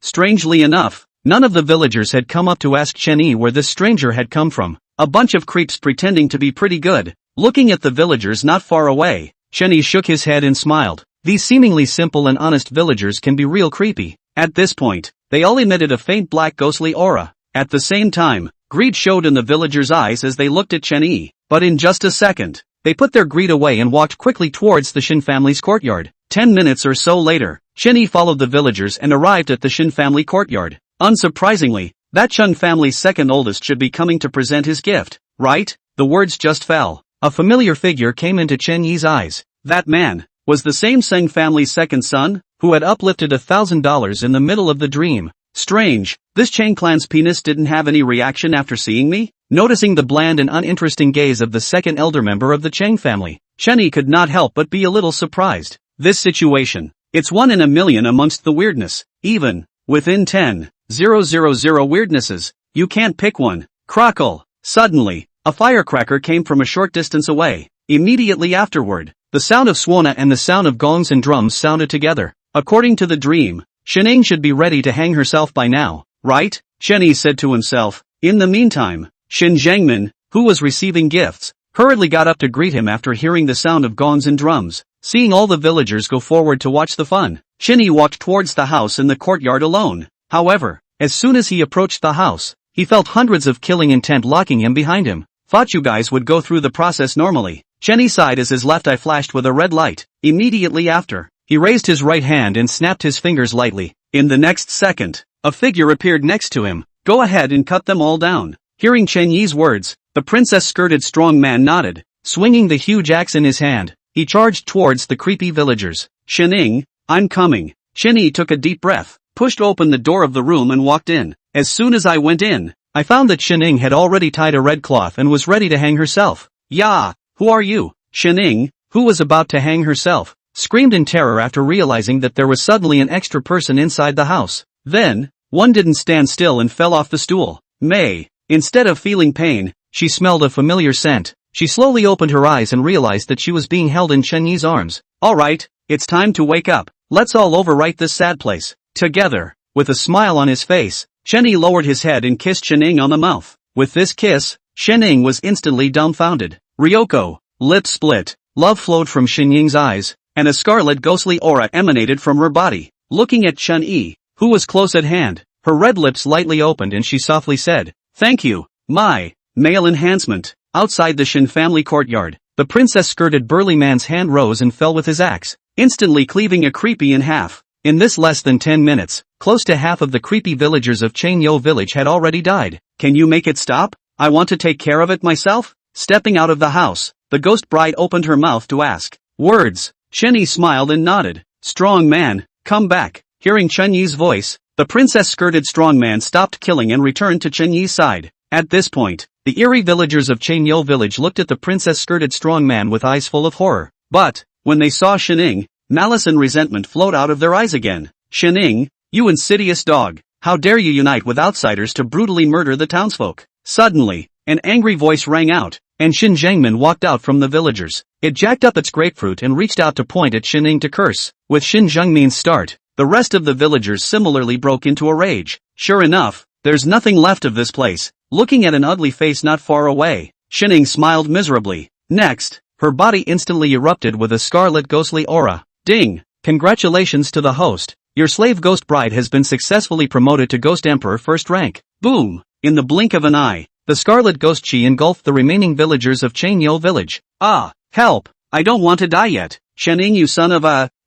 leave me alone, leave me alone. I didn't do anything." For a while, within the ghostly aura, there were screams, angry curses, and pleas for mercy. However, outside of the ghostly aura, yet there was one villager who had not been engulfed by it. The second of the Sung family? Looking at the figure, Chen Yi's mind became puzzled. "The second oldest member of the Cheng family is also considered my second uncle. He has always been especially kind to me, and when there was no food, he would sneak me a little bit of food. He even tried to save me during the days he was locked up by Xin Zhengmin." Xining smiled and nodded at the elder member of the Cheng family. Seeing the figure's movement, the elder member of the Cheng family smiled and turned to leave. 5 minutes later, the creepy villagers of Changyo village had then all turned into corpses. "Blackie, lunch today is, well, a buffet." Chenny grinned as Xiaohei's mouth appeared on his right hand. "Che, this is also called a buffet? Think of when Ben honored the sublime and greatest king of devouring. That bite goes down without knowing. You just damn well say eat or not? Eat, not eating is." After speaking quickly, a terrifying devouring power burst out from Little Black's mouth. In the blink of an eye, all of the bizarre corpses on the ground were then devoured by Blackie.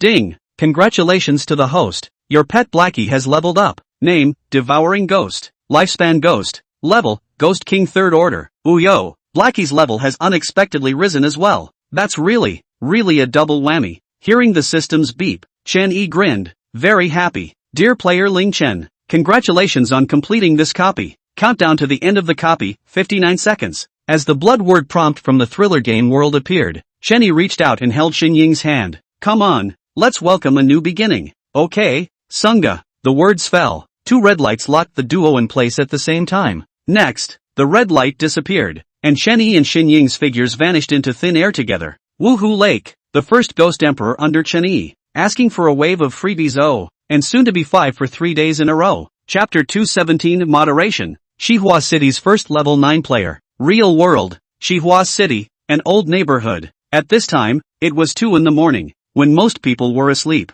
The streets were filled with a red mist, and from time to time there were creepy noises. Small area. A room. The house reeked with the pungent odor of blood. The floor, the walls, the dark red blood everywhere. Bah! What the? Stay up most of the night and come here to make your presence felt? On a worn-out sofa, an old white-haired man was smoking a dry cigarette. "Geez, can you stop smoking? The house is like this and you're still smoking." At this point, inside the bathroom a grandmother came out with a mop. After seeing his partner still smoking, he was furious. "Hey, wifey, I'll just smoke this roll of paper while you clean up. By the way, don't move that creepy corpse, I'll just throw it in the red mist later." The old man smiled, his eyes going to the dry cigarette rolled in newspaper in his hand. "Ugh, I should have known that I would have gone with Xiaoi, and I'm sure I wouldn't have been told off for smoking when the time came." After the old man muttered, the dry cigarette in his hand was finished. He then got up and went to the middle of the house and looked at a pitted body on the floor. Now this world, it's getting more and more unsettled. A random creepy, surprisingly, has the strength of a ghost marshal.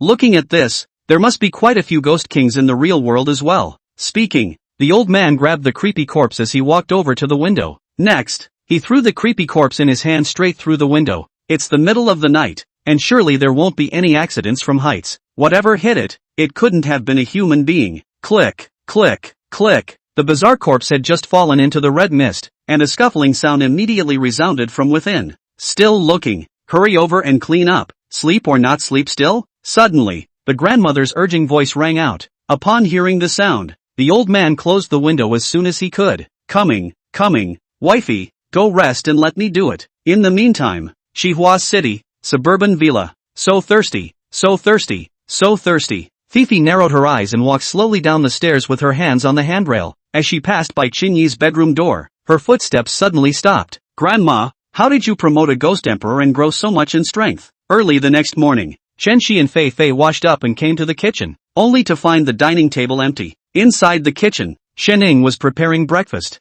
Ha, where's Chen Yi? Oh, your brother said he was a bit tired and would sleep a bit more, so he told us to just eat. Shening blushed red and said without looking back. Upon hearing this, Shenxi nodded without question. After all, she didn't hear the sound of washing clothes last night again and just assumed that Chen Yi was tired. Near 1 o'clock, Chen Yi finally got up from his bed. He rubbed his back and got out of bed and left the bedroom. Upon arriving in the living room, he found it empty. On the table, the meal was held on a plate. Seeing the situation, Chen Yi walked over and finished his meal in 3 tries, burping comfortably. Burp comfort. I'm sure I still need to replenish my strength. After saying that, he got up and went back to the bedroom. Through the window, he could just make out the 3 sisters who were sunbathing in the yard. Have some time to spare and log onto the Trickster Slayer Alliance website. The words fell. Chen Yi sat on a chair and opened his computer, skillfully typing in the Trickster Slayer Alliance website. But, it's a shame, still can't get to the site. TCH, how petty. It's been so long and you still haven't pulled it from the blacklist.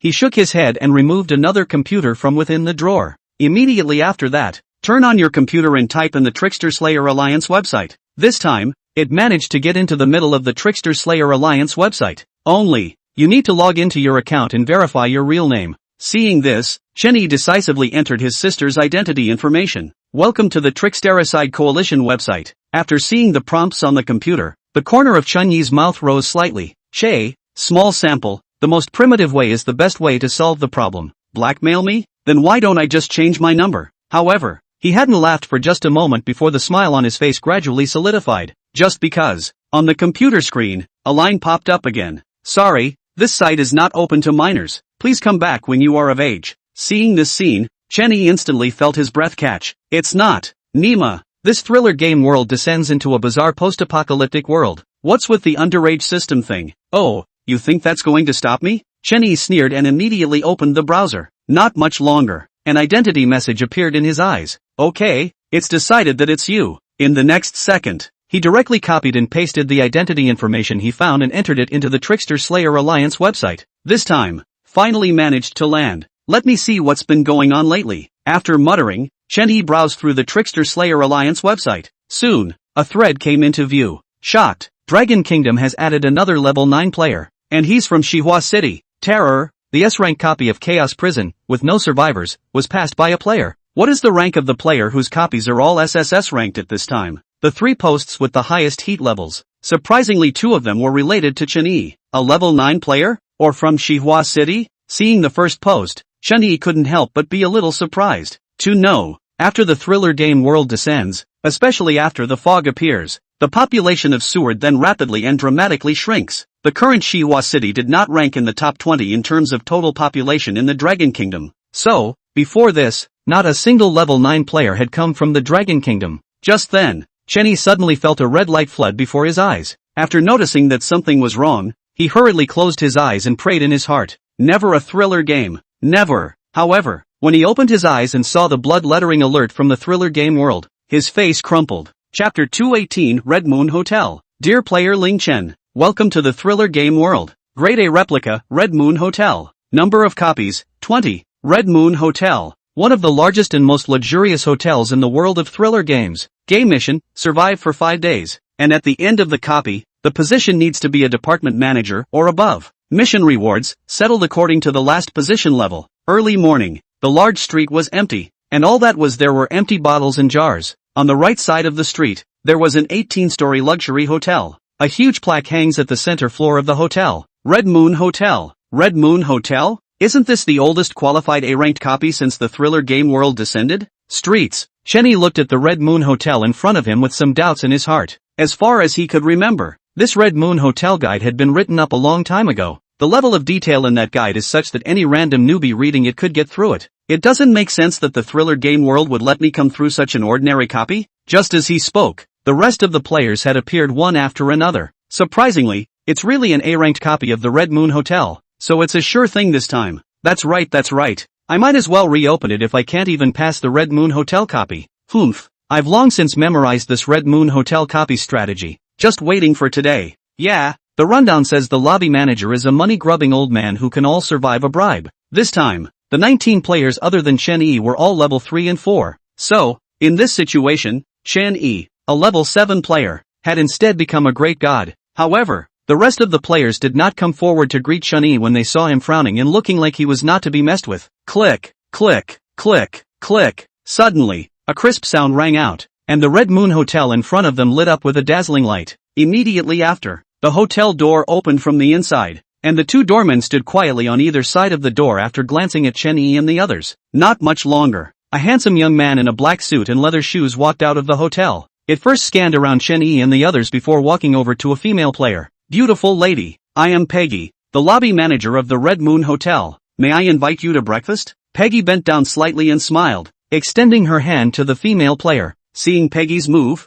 the female player did a double take and put her hands up. Yikes! Suddenly, with a firm hand, Peggy pulled the female player into her arms. It caused the female player to gasp and blush. Have to say, in some people's eyes, face value is justice, even if there is a risk of death. Looking at the girl in her arms, Peggy smiled, lowered her head, and gave the girl a kiss. After kissing it, it lifted its head and whispered, "Beautiful lady, you are really pretty then. But, unfortunately, you're not the mate I'm looking for. After all, if you can kiss me now, maybe you'll kiss my boss later." Upon hearing Peggy's words, the girls were a little confused. This was followed by a quick shake of the head, indicating that it would not. However, next, her head, which she was shaking, suddenly exploded into a mist of blood. In the midst of the blood mist, the corners of Peggy's mouth rose slightly as she smiled evilly. Dirty human woman. Looking at the scene in front of them, the players instantly panicked. That's nothing like what the guide says. Didn't we agree that the lobby manager is a money-grubbing old man? So a little bribe will get us out of trouble?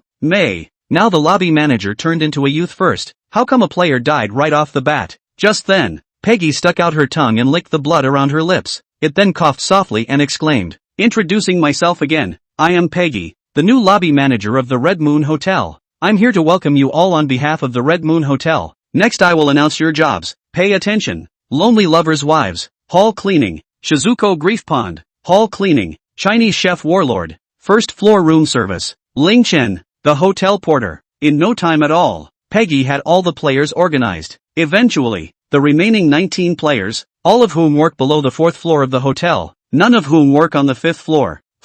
Below the 4th floor is my territory. Don't you guys try to pull any tricks. Peggy grunted, then came to a male player. "This handsome man, accompany me for breakfast." Hearing this, all the boys in the room all felt their asses tighten. Several times. After all that, this dude is a fencing master. 10 minutes later, Chenny changed into his brand new porter's clothes and stood at the door. The porter on the other side, again, was a human player. The two original doormen had disappeared. Time passes by. Finally, after half an hour, the hotel welcomed its first guest of the day. See only, a male creep with a big belly and a purse in his hand approached. Beside it, it was followed by a female bazaar with an enchanting figure and charming demeanor. "Welcome to the Red Moon Hotel." Seeing the guests approaching, Chen Yi and the other porter spoke together. "Okay, take the bag and take me to my room." Male creepy threw the bag in his hand to Chen Yi as he opened his mouth. Upon hearing this, Chen Yi nodded and turned around to walk into the hotel lobby. The other side, the front desk was instantly busy after seeing a guest come in.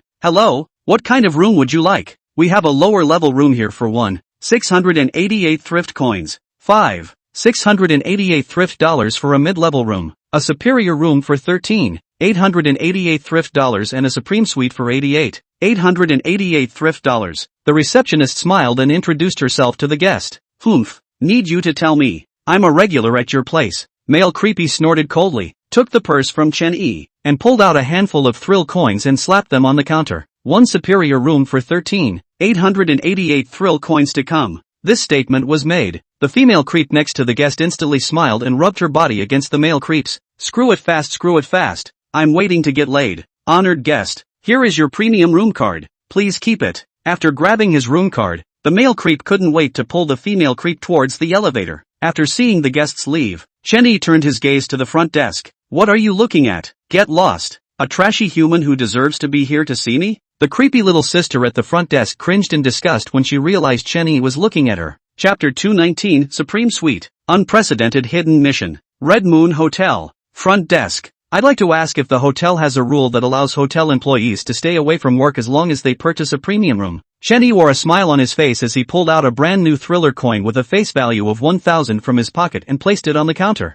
Ask my ass. Say it like you have. Money? The receptionist girl was just about to break into a fit of rage when she noticed a brand new thrill coin with a face value of 1,000 in front of her. Just for a moment, it immediately changed its face and fawned over Chenny. Gee, I told you you had money. That's right, the hotel has that rule. But, the hotel has never had an employee get it this way since it opened. The little girl at the front desk answered seriously after collecting the thrill coins. Yes? Well, there is now. Words. Chenny grinned as a brand new thrill coin with a face value of 1 million appeared in his hand. Here, get me the 5-day Supreme Suite and deposit the rest on the card. This statement was made. The receptionist girl instantly froze in place, looking at the brand new thrill coin with a face value of 1 million in front of it. Its body trembled. This is too much to spend. Never mind. That's my business. Get a room. Chenny smiled and urged. 10 minutes later, the little sister at the front desk shivered and finally finished Chenny's room card. Thanks. After receiving the room card, Chenny walked straight towards the elevator.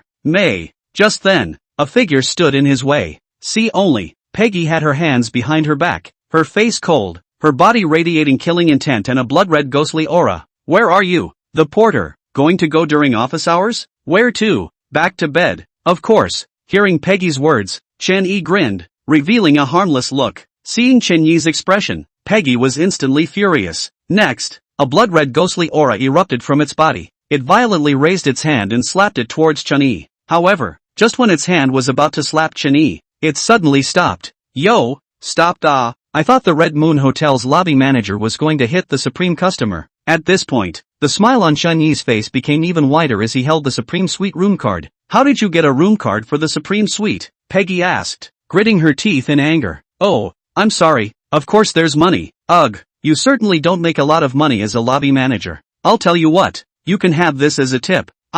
Don't be polite. Take it. This is not even enough money for my pocket money. Speaking, Chenny pulled out a bunch of brand new thriller coins with a face value of 100 from his pocket. He unfolded the thrill coin and threw it directly at Peggy with one hand. After getting everything done, the elevator came down just in time. He then stepped into the elevator and waved at Peggy. Don't be too impressed. Oh, bye. Watching the gradually closing elevator doors, Peggy instantly dug in her fist. Humph, a 7th level human. When your guest room expires, you will surely die. It grunted coldly and picked up the thrill coin on the ground. There is money do not want. That is not pure? After picking up the money on the floor, it made its way to the front desk. The little girl at the receptionist's desk instantly beamed with joy upon seeing Peggy. Manager, I'm telling you, that human player named Lingchen just now actually directly opened a 5-day Supreme Suite. And it's so cool that he's got 1 million thrill coins right out of the gate. Still brand new. This statement was made. Peggy froze in place, shock showing in her eyes.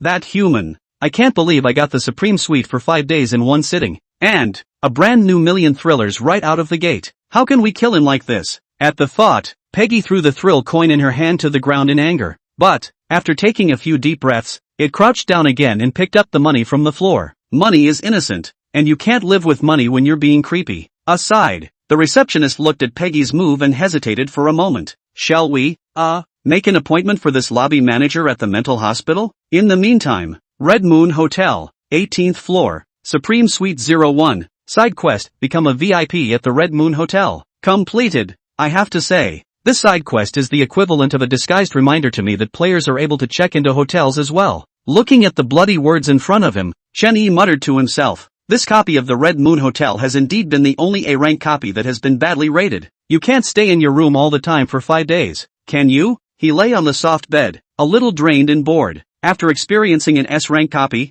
this A-rank copy is really a bit boring. Why hasn't this blood lettering prompt disappeared? Suddenly, Shenyi was surprised to find that the blood word prompt in front of his eyes hadn't disappeared yet. As soon as he spoke, the blood characters in front of him began to transform. Dear player Ling Chen, in light of your outstanding performance in other copies, we hereby unlock the A-ranked copy, the Red Moon Hotel hidden quest for you. Looking at the words in blood in front of him, Shenyi couldn't help but be a little surprised. A hidden mission? He remembered that a level 9 player had once said it himself. A-ranked copy of Red Moon Hotel. There is no hidden quest and, so far, none of the players had said that there were any hidden quests in the A-ranked copy of the Red Moon Hotel. Looks like I'm the lucky one again. Shenyi shook his head, somewhat helplessly, and more than anything, resigned to his fate. After all, he had experienced both of the only 2 S-ranked copies currently available. In that case, how hard could a hidden quest for an A-ranked copy be? However, as soon as this thought appeared in his mind, he was slapped in the face by the bloody words in front of him.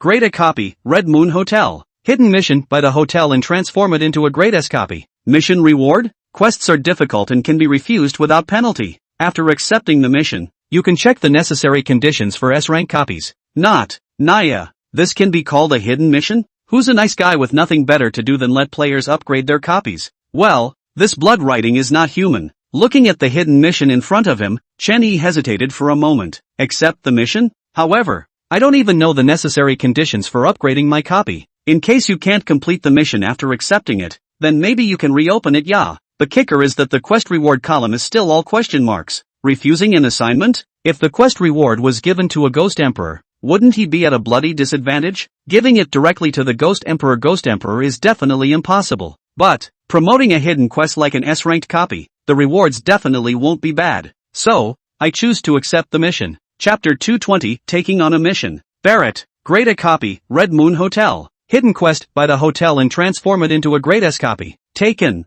Mission essential. 1. There is at least 1 Ghost Emperor level creepy sitting around. 2. All department managers must all be at the Ghost King level. 3. The total number of employees in all departments within the hotel shall not be less than 100. 4. The hotel's reserve funds shall not be less than 3 billion thrift dollars. 5. Must be recognized by at least 1 S-rank replica boss. Red Moon Hotel, 18th floor. No. 01 Supreme Suite. Do you need so many conditions to become an S-rank copy? Looking at the bloodstained prompt in front of him, Shenyi froze for a moment. A Ghost Emperor level creepy sat in the town, which was surely essential for an S-rank copy. At the time, Thrill Ride had Sweet Willow sitting in on it, and there was even more than 1 Ghost Emperor within the Chaos Prison. That's why the Chaos Prison has a second name, No Life. As far as I know, the sector should be around 11 5-star hotels in the real world. I just don't know how many department managers there are in total at the Red Moon Hotel. If there were to be 11 as well, wouldn't that mean there would have to be 11 Ghost Kings?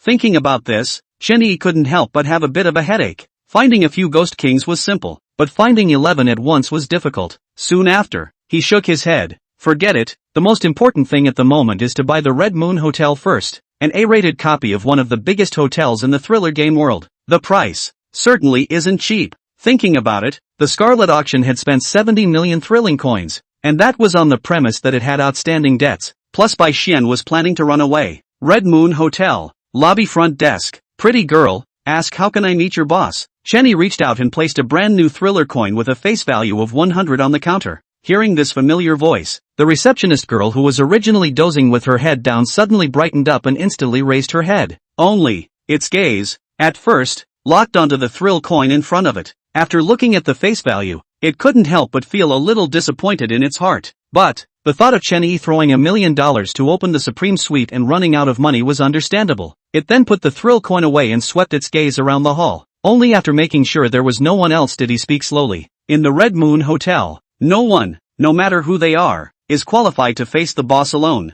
You mean all the employees of the hotel have never met the owner? Shenyi furrowed his brows in some disbelief. How is it possible that no one has ever met the owner of a hotel with an A-rank copy? Just as he was thinking about it, the little girl at the front desk held out her hand to him. Seeing this scene, Shenyi instantly laughed and shook his head. Next, he pulled a bunch of brand new thrift coins with a face value of 100 out of his pocket. The money is here. How much you can take is up to you. Looking at the thrill coin in Shenyi's hand, the receptionist girl's eyes glowed. Alright, I'll definitely know what I'm talking about. You just asked. And the answer, of course, is that you've seen it? Only, there's only one way to see the boss. That's, halfway through its words, it once again turned its gaze to the thrill coin in Shenyi's hand. Noticing the front desk girl's gaze, Chenyi couldn't help but roll his eyes. He threw the thrill coins in his hand directly at the receptionist girl. Keep talking. If you stop again, you won't want a penny of the money. After receiving the thrill coins, the front desk girl's mouth was grinning behind her ears. In the end, he was still afraid of scaring Chenyi, and only then did he return to normal. Immediately afterward, it continued to speak. There are only two ways to see the boss. First, become the hotel's employee of the year, and when it's time for the annual meeting, the boss will personally receive the employee of the year. As for the second one, I think it is the most suitable for your honored guest. That's spending money. Spend money? Hearing the words of the little girl at the front desk, Chenyi froze once again. Spend money? That easy? That's right, it's spending money. The receptionist nodded. Our boss says its time is valuable, and it costs money to meet, and it has to be at meal times. This statement was made. Chenyi instantly felt very familiar. Naya, isn't this Buffett's lunch? Ha, how do you know our boss's name is Barrett? As soon as his words fell, the voice of the little girl at the front desk rang out again. Barrett, you weirdos still have accents? Accent? I also sister have an accent nah. 5 minutes later. Red Moon Hotel, 18th floor, Supreme Suite 01. According to the front desk girl, then noon today would be the perfect time. But, this Barrett is getting 50,000 thrillers for a meal. As the words fell, Chenyi shook his head. That's 50,000 thrillers,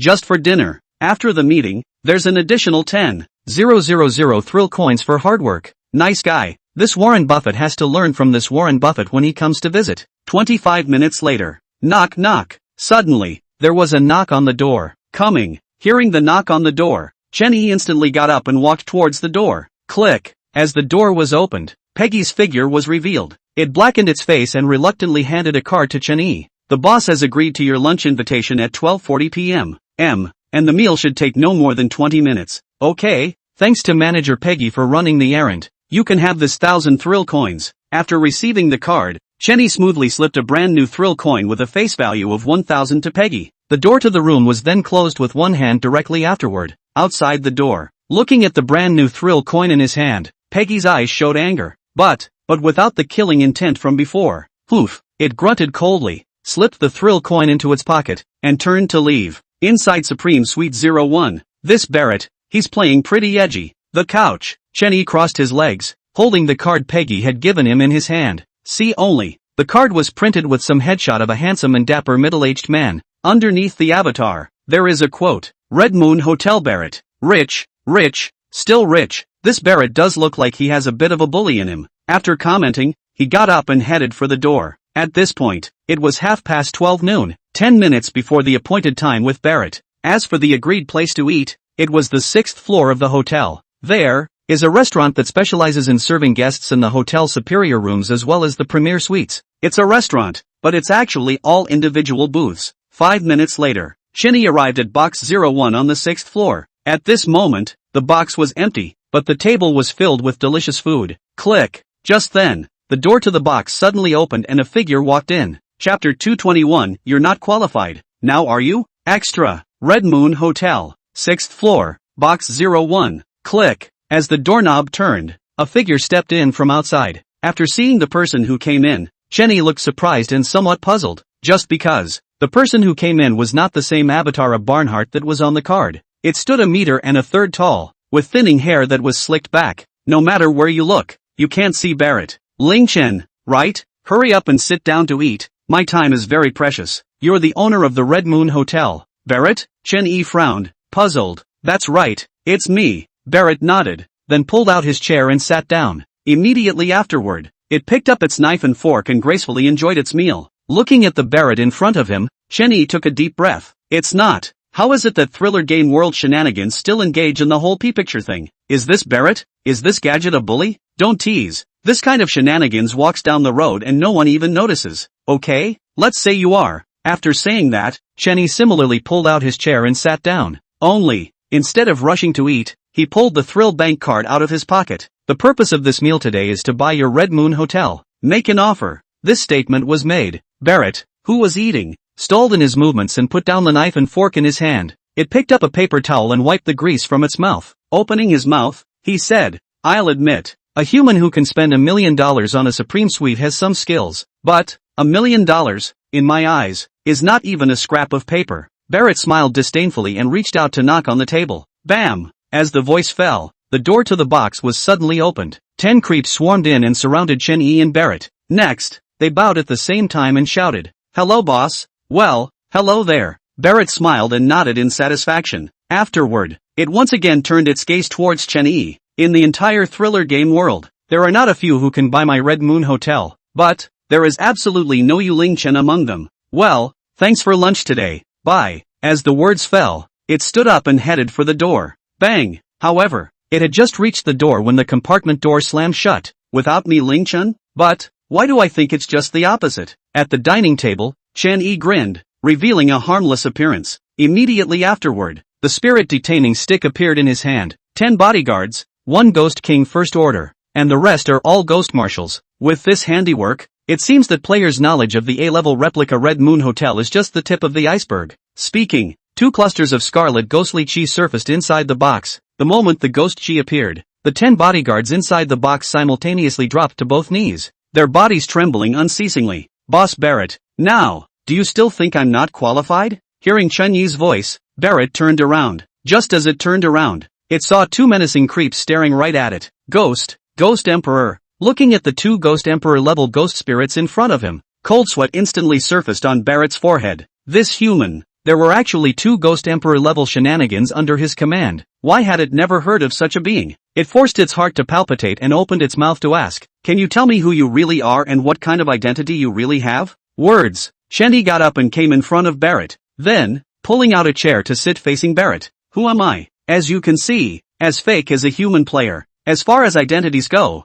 there's a bit of a lot of them, so I don't know which one you'd like to hear about." The words fell. Across the room, Barrett was a little confused. "There's a bit of an identity. Which one do you want to hear?" It dangles an A-class copy. The owner of the Red Moon Hotel. There is also no other identity on the body. A human like that can have many identities in the world of thriller games? Feel free to say whatever you want, as long as it's not one of those self-appointed ones I've more or less heard of. Thinking for a moment, Barrett spoke. As soon as it spoke, it detected a terrifyingly familiar aura. See only. An extra ring appeared on Chen-Yi's originally empty hand. On the ring, a scarlet ghostly aura and lurid killing intent emanated. That killing intent, in the entire thriller game world, was only possessed by that clan. That's Vampire 1. You, a human, have the noble ring of a vampire clan? Upon recognizing the ring, Barrett's body shuddered imperceptibly. It was in complete disbelief that a human could be a noble of a vampire clan. And, looking at the aura on that noble's ring, the noble's status wasn't low.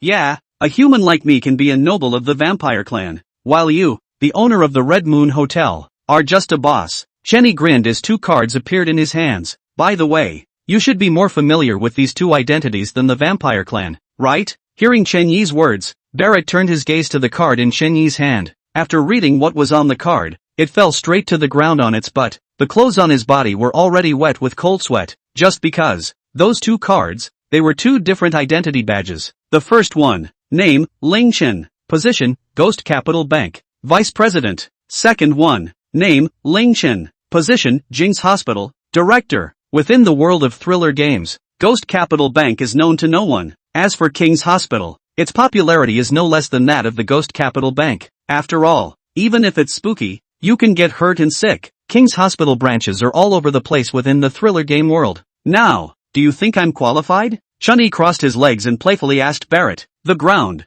Barrett nodded his head with dull eyes. In terms of force, the 2 Ghost Emperor level spooks under this human's command. It, on the other hand, only had 10 bodyguards, and the most powerful of them was only at the first rank of Ghost King. What?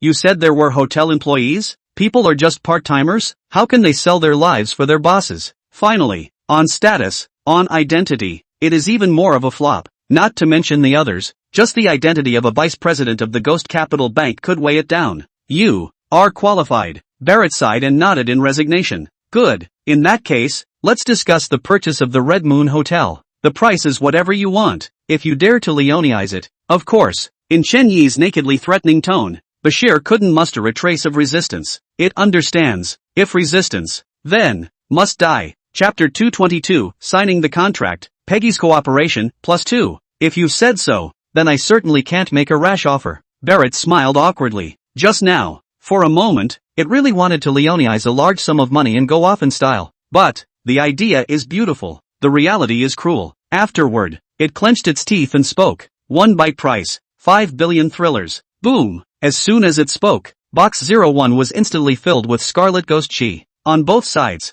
2 Ghost Emperor-level ghost spirits were emitting horrifying killing intent. TSK, TSK, TSK. 5 billion thrift coins. You really have the guts to say it. Chani shook his head, somewhat puzzled. How dare this Barrett say 5 billion thrillers? No, the S-rank copy of the Chaos Prison was only 10 billion thrill coins. Puff! Suddenly, Barrett dropped to both knees and cried out in pain. Big brother Ling Chen, you don't know, but I have an old man and a young man. The old ones are sick. The young ones are cuties. It all costs money. And this Red Moon hotel of mine, the income is really not low. 5 billion thrillers, you're definitely not losing out. However, no sooner had it spoken than it realized that 2 pictures had appeared before it. In the first photo, it's an old woman with gray hair and tattered clothes. Its eyes were completely white, and it huddled in a corner, shivering. In the other one, the photo is of the biggest white flowery female creep. They lay together, smiling broadly, with thrill coins scattered around them. Is this what you call up and down? The old ones don't care. They're out there waiting to die.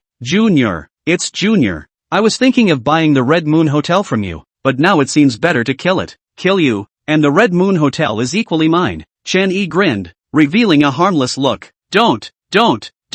I'm wrong. I'm really wrong. Seeing the 2 photos in front of him, Barrett finally panicked. 1 billion thrillers, 1 byte, 1 billion thrillers. The Red Moon Hotel is worth 1 billion thrill coins to buy, and it's absolutely overpriced. Its eyes were red and its body trembled. Not sure if it was angry or scared. No problem. The words fell. A transfer contract had appeared in Chen Yi's hand. Take a look at it and sign it if there are no problems. With that, Chen Yi handed the contract in his hand along with a pen to Barrett. No need to look. You got the contract. How could there be a problem? After receiving the contract, Barrett said with a leathery smile. It swept its gaze over the contract and could see that there was nothing wrong with it. Then, without saying a word, he wrote his name on the contract. So, swipe your card next? Barrett asked Chen Yi tentatively. After seeing Chen Yi nod his head in agreement, it directly pulled out a small card swiper from its pocket. Hey, if you go out to lunch a lot, you have to charge for it. Bring one. It's easier. After it explained, it took Chen Yi's thrilling bank card and swiped it. Dear player Ling Chen, congratulations on obtaining a special identity. Special identity, Class A copy, Red Moon Hotel owner. Ding. Detecting the host's one-time spending of 1 billion thrill coins. All professional trenchless system mission released. System mission, spend more than $2 billion at one time.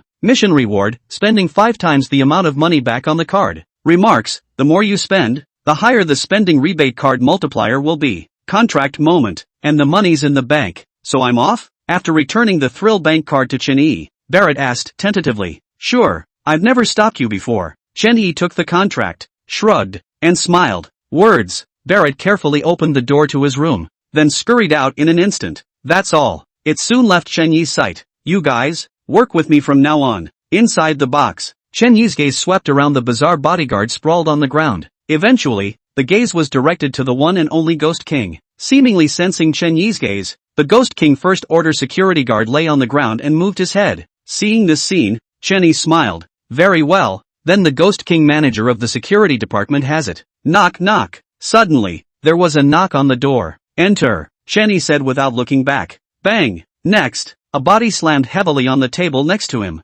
Yo, I didn't expect to see you again so soon. Looking at the corpses on the dining table, Chen Yi grinned. The corpse looked exactly like Barrett. Snap! At this point, a small swiper fell out of the corpse's pocket. Placed with the swiper was a thrill bank card. When it's done, you'll do what you promised me, right? The door to the box. Peggy was dressed in a black suit and her hands were covered in blood. Of course, there's nothing good about me as a person. I'm just nicer. It's well known that I'm a good person, so I'll do what I promised you. Speaking, Chen Yi picked up a photo on the floor and handed it to Peggy. From now on, you're free. Of course, there are conditions on the paper that you can consider, and I really think you're perfect for the position of lobby manager at the Red Moon Hotel. No sooner had he spoken than Peggy had left with the picture. Ugh, another boiling goat. He shook his head inside. At the time, when Peggy came to see him in the Supreme Suite, there was a note tucked inside the thrill coin he'd slipped Peggy. The note reads, kill Barrett and I'll grant you one request. As for why Peggy believed Chen Yi, it was thanks to the little girl at the front desk. After all, that little girl at the front desk,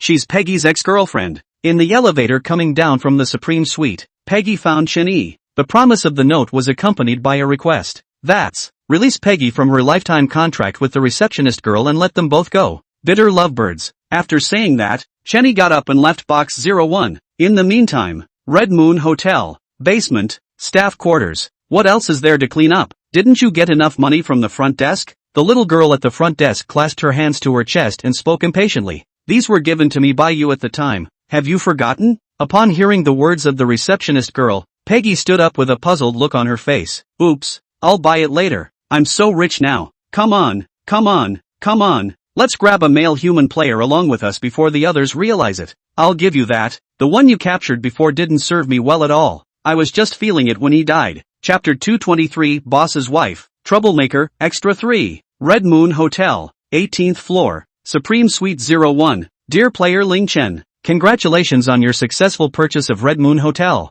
You have completed the Red Moon Hotel precondition. Inside the room, looking at the blood-stained prompt in front of him, Chen-yi's left eye flashed with a flash of red light. Immediately after, he raised his right hand and snapped his fingers lightly. The next moment, a scarlet ghostly aura appeared in front of him. Not much longer, the ghostly aura dispersed and a bright red wedding dress was revealed. Sunga, do you miss me so soon? Chen-yi smiled with open brows and was incredibly happy, directly drilling into Chen-yi's arms. Of course I miss you, every minute of every day, Chen-yi said with a smile while a contract appeared in his hand. This hotel is short of a boss's wife. I wonder if you'd like to. The words fell. Chen-yi took the contract as soon as she could and signed it without even looking at it. Dear player Ling Chen, congratulations on completing Hidden Quest Requirement 1. At least one Ghost Emperor level creepy sitting in. Knock knock. Suddenly, there was a knock on the door from outside. Hearing the knock on the door, Chen-yi got up and came to the door, opening the door to the room. Hello boss, I am your secretary and will be at your service from now on. Doorway. A female bizarrely dressed in a uniform with a curvy front and back bowed to Chen-yi. As soon as it bent over, the proud,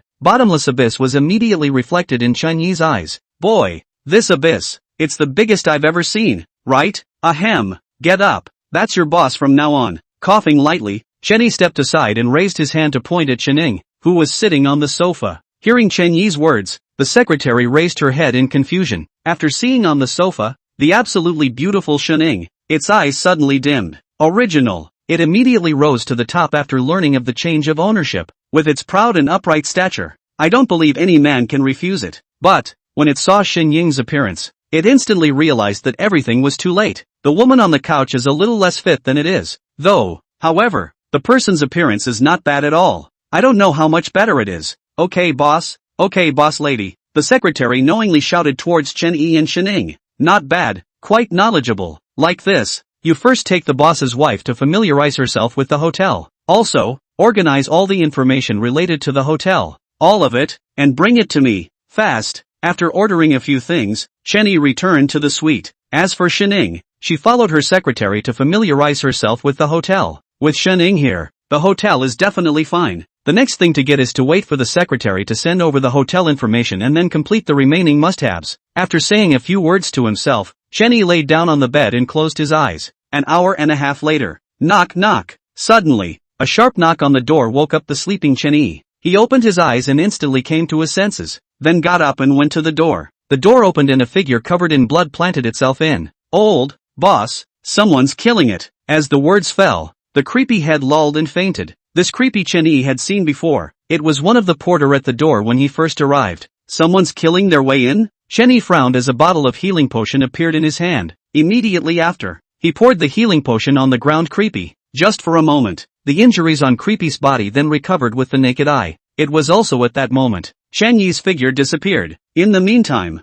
Red Moon Hotel, lobby. Oh, with Barrett dead, won't this Red Moon Hotel be without an owner? The center of the lobby. A bizarre voice clad in a black robe with a scarlet ghostly aura emanating from its body was cold and hoarse. Everyone bowed their heads wherever it gazed. Around them, hotel employees, human players, dead and wounded. Yo, there's even a ghost emperor? The black-robed creep let out a soft eep, his raspy voice dripping with a hint of interest. See only, a ghostly bride in a red wedding gown, holding a red umbrella walked over. Her body, likewise, emitted a scarlet ghostly aura. You shouldn't do it here. This is my Sagittarius territory. Chen-yi's face was expressionless, and no emotions could be heard in her words. She came straight to the black-robed creep. The next moment, The scarlet ghostly aura around her instantly shrouded the black robe eerily. Ding! Your slave ghost bride is using the native skill Underworld Marriage. Chen Yi, who had just appeared in the lobby, heard a system beep. Underworld Marriage? Chen Yi looked surprised, not expecting Xining to use the Underworld Marriage skill.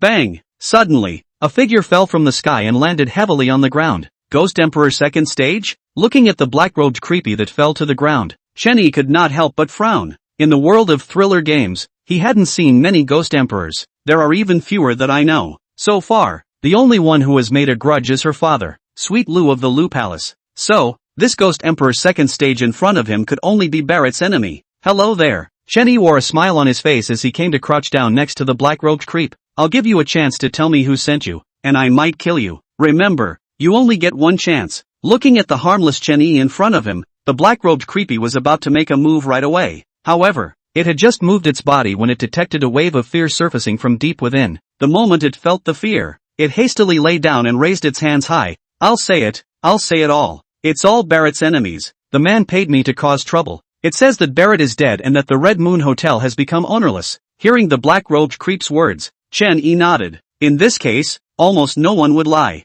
Unless, the opponent started out with a determination to die. But, this Ghost Emperor's second stage black-robe creepy in front of him was clearly not that type of creepy. Haters? What's it called? Name? Rank? Where does it live? Chen Yi asked several questions in a row, causing the black-robed creep to freeze for a moment. It thought for a moment and answered one question at a time. What the man's name was I don't know, but I heard the servant next to it call it young master. By the way, that servant's rank is, surprisingly, one level higher than me. Ghost Emperor third stage. I wouldn't have come if I wasn't afraid that servant would kill me. With that said, the black robe drilled weirdly into the fist. 2 seconds passed before it unclenched its fist again and continued. Where does it live? That I know even less about. Hearing the black-robed creepy words, Chen Yi's brows had frowned into a chuan. Young master? A third-ranked servant of the Ghost Emperor? To be able to have a Ghost Emperor third stage as a servant, then this young master's rank or family must not be bad. 5 shifts, 10,000 words, and the main thing is to do what you say you're going to do. Also, the Red Moon Hotel is kind of an overkill copy. It's going to be a bit bland, but it ends quickly. Chapter 224, I said I won't kill you.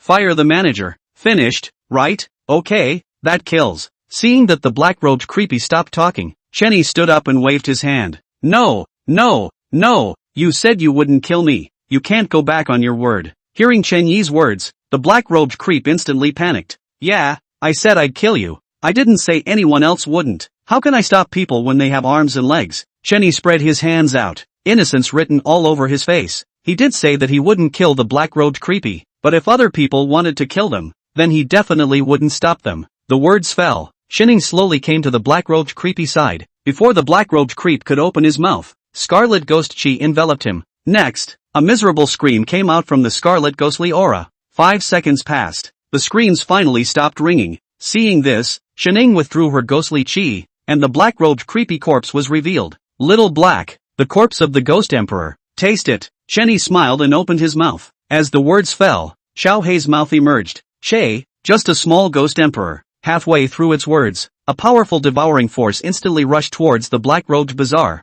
After devouring the black-robed bazaar corpse, Little Black let out a cozy sound. That smells good. Ding. Lifespan replenishment in progress. Additions complete. Current lifespan, 1,000 years. 10 minutes later. Red Moon Hotel. Supreme Suite. Good lord, there's so much information on the Red Moon Hotel? Looking at the 2 stacks of information stacked up a meter high on the coffee table in front of him, Chen Yi was very surprised. But, and only surprised for a moment, he immediately flipped through the information. The profile is full of all sorts of cockamamie trivia. 2.5 hours later, Chen Yi collapsed on the sofa. His eyes were listless. Click. Just then, the doorknob turned and Xining walked in from outside. After seeing the tired Chen Yi, heartache flowed from her eyes. Afterward, she came straight to Chen Yi and squatted down next to him. Sagittarius, let me help you relax and unwind. As she spoke, Xin Ying's face was already completely flushed. The neck and ears were also tinged with a light pink color.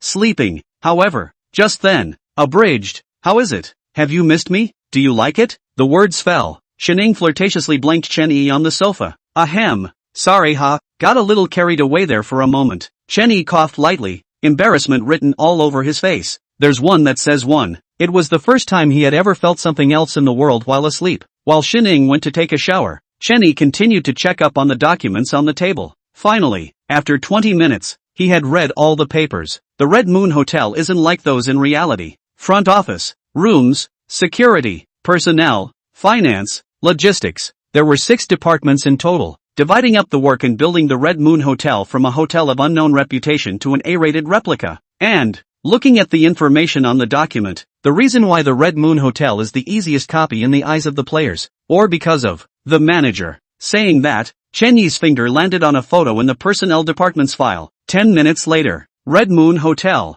conference room on the first floor. Introduce yourself, Ling Chen, the new owner of Red Moon Hotel. This one next to me, Xining, your boss's wife. As the words fell, Chen Yi turned his gaze to Xining beside him, then nodded. The next moment, Xinying's body instantly erupted with a scarlet ghostly aura. The moment the ghostly aura appeared, everyone in the conference room completely understood. This boss's wife is a real ghost emperor. Since the boss's wife is a ghost emperor, what a presence they, the new owner, should be. Think about it. Everyone turned their gazes toward Chen Yi. Seeing the crowd turn their gazes over, Chen Yi grinned, revealing a harmless appearance. At this point, there wasn't a trace of ghostly aura on his body, and he was completely an ordinary human who couldn't be any more ordinary. One time, the employees in the conference room were all dumbfounded. The new boss is human? How is that possible? A human with a ghost emperor wife and the new owner of the Red Moon Hotel. They are all Red Moon Hotel department managers and naturally understand Barrett's tactics. It was the understanding that made it all the more shocking to see the means of the human in front of him. Don't get any ideas, everyone.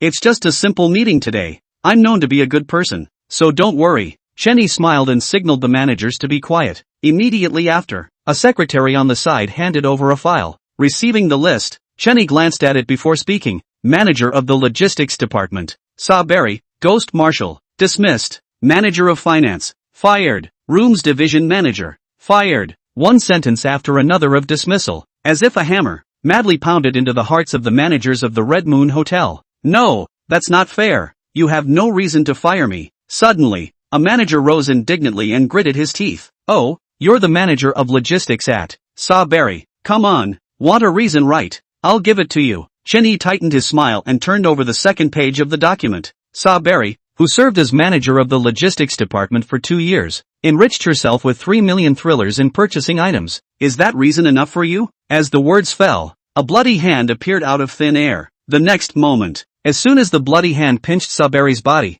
it directly crushed it. One time, black, thick blood erupted onto the bodies of the 4 remaining managers. Now, the expelled ones leave on their own and I can be your horse, or die. This word you out. The other 2 managers who were named trembled a bit. Even on his knees, he left the conference room. These last 2, not the security manager, I just promoted him. Saying that, Chenny glanced at the security department manager. Just because, that manager, was none other than Barrett's bodyguard, Ghost King first rank. So, let's talk about you, personnel manager, Minka. You have recruited very good staff for the hotel during your tenure. But, that's not the most important thing that matters. You arrange for those who know nothing to deal with the human players so that the Red Moon Hotel can grow peacefully. I have to say, you're awesome. Chapter 225, Upgrade, S-Class Copy Red Moon Hotel. Red Moon Hotel, Conference Room. Tell you what, I'll give you an extra 10% raise on top of your original salary. Stay and keep working here. Chair. Chenny wore a smile on his face as a bunch of brand new thrill coins appeared in his hands. He then threw the thrill coin in his hand directly at Ming Xiang.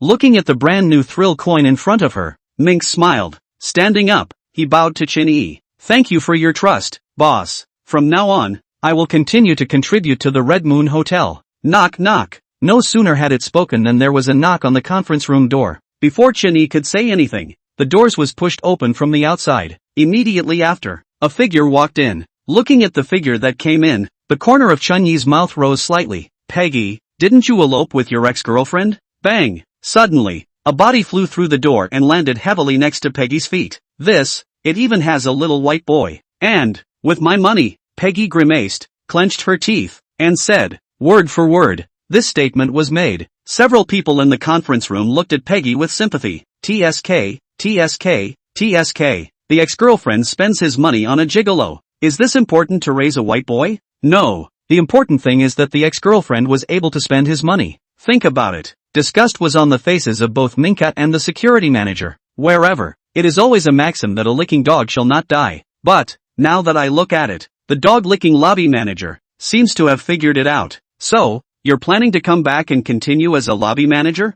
Chenny smiled, and a brand new pile of thrill coins appeared in his hand once again. Immediately after that, he threw the thrill coin to Peggy. Do well, I'll watch you. Oh, one last thing, Ming Xiang, you are responsible for recruiting 3 Ghost King level managers to come over and fill the 3 empty positions. 10 minutes later, Supreme Suite 01, here's 5 billion thrillers as my investment in the hotel as owner. Inside the room, Chenny handed Xining a thrill bank card. Ding! Congratulations to the host for completing the system mission, spending more than 2 billion thrill coins in one go. Final spending of 5 billion thrillers. Mission reward, spend 5 times cashback card. Ding! Detected the host double completing the mission. Reward escalated. Mission reward, spending 10 times cashback card. The words just fell. A blood-lettered reminder of the thriller game world floated in front of his eyes. Dear player Ling Chen, congratulations on completing the A-level copy of the Red Moon Hotel Hidden Quest requirements. 2, 3, 4. Yo, this Ming Xiang is quite efficient, recruiting a manager in 3 hours. In that case, that leaves only requirement 5. Hidden Quest requirement number 5, must be recognized by at least one S-class copy boss. Looking at the only remaining requisite 5 in front of him, Chenny smiled. Next, an identity badge appeared in his hand. Immediately afterward, he wore the badge on his chest and said earnestly, Ling Chen, congratulations on being recognized by this warden. Naya, so embarrassing, so humiliating. Dear player Ling Chen, congratulations on obtaining an S-rank copy of Chaos Prison. Warden Ling Chen's recognition. Congratulations on successfully completing the A-class copy. Red Moon Hotel, with all the necessary conditions for the hidden quest. Looking at the words in blood in front of him, Chenny removed his badge. He knew that at this point he had only one identity. That is, the owner of the Red Moon Hotel. Boom! Suddenly, a loud roar sounded. The next moment, the sky, which had been cloudless, dimmed. Not much longer. The sun disappeared and a red moon hung high in the sky. Just a blink of an eye. The entire thriller game world is then upside down day and night. One time, all of Creepy was flabbergasted and had no idea what was going on. But, soon, they sensed something was wrong. The Red Moon Hotel, surprisingly, was pulling up. After about 2.5 minutes, the Red Moon Hotel stopped rising. Is this the move to upgrade to an S-rank copy? Inside the No. 01 Supreme Suite, Chenny stood in front of the floor-to-ceiling window, his face showing surprise. He had witnessed the entirety of what had just happened. The original 18-floor Red Moon Hotel had unexpectedly turned directly into 38 floors at this time. Dear player Ling Chen, congratulations on successfully promoting your A-ranked copy of the Red Moon Hotel to an S-ranked copy. Congratulations on your special status, S-rank copy, Red Moon Hotel owner. With the appearance of the thriller game world's blood word prompt, the entire Red Moon Hotel was shrouded in scarlet ghostly aura. A few moments passed. The scarlet ghostly aura that enveloped the hotel all turned into pure Yin Chi. This Yin Chi, it's no worse than the one on the thrill coin. Feeling the pure Yin Chi around him, Chenny couldn't help but sigh. Wait, Creepy is all about Yin, so surely Hebel and the girls are useful too. The thought brightened his eyes. Next, a flash of red light flashed across his left eye, and the eye of the evil god surfaced. Immediately after, 7 clusters of ghostly chi of different colors appeared in the room. The ghostly aura dispersed and 7 figures were revealed. Chapter 226, Mission accomplished. Copy Ghost Weapon, Extra. This pure Yin Chi. Surprisingly, a new S-rank copy has been promoted successfully. In front of the floor-to-ceiling windows, Xuelin's face showed surprise and was the first to react. Immediately starting to absorb the Yin Chi, the remaining few women, after hearing Xuelin's words, similarly absorbed the Yin Chi. Aside, looking at the scene in front of him, Chenny couldn't help but sigh. This is the gap between birth and eyesight. It wasn't that Hibble and other women were not of good origin or eyesight. Only, compared to the 7th rank of Ghost Emperor, the first lord of the vampire clan, and the former S-rank copy of Chaos Prison Warden, Sharon, their eyes are so much worse. Inside the room, except for the ghost bride, the rest of the women all arrived. This one, it included Natsuki, who had signed a slave contract at the vampire castle not long ago. Have to say, after so much time had passed, Xia Shue's complexion, her breath, was more than twice as good. It follows from this. Mindset is really important. After looking at it for a while, Chenny called out Shohei. Though Kuro's main promotion path was devouring shenanigans, but, this pure Yin, again, is certainly stronger than nothing. Soon, half an hour passed. The pure Yin Chi inside the Red Moon Hotel began to diminish. Ding!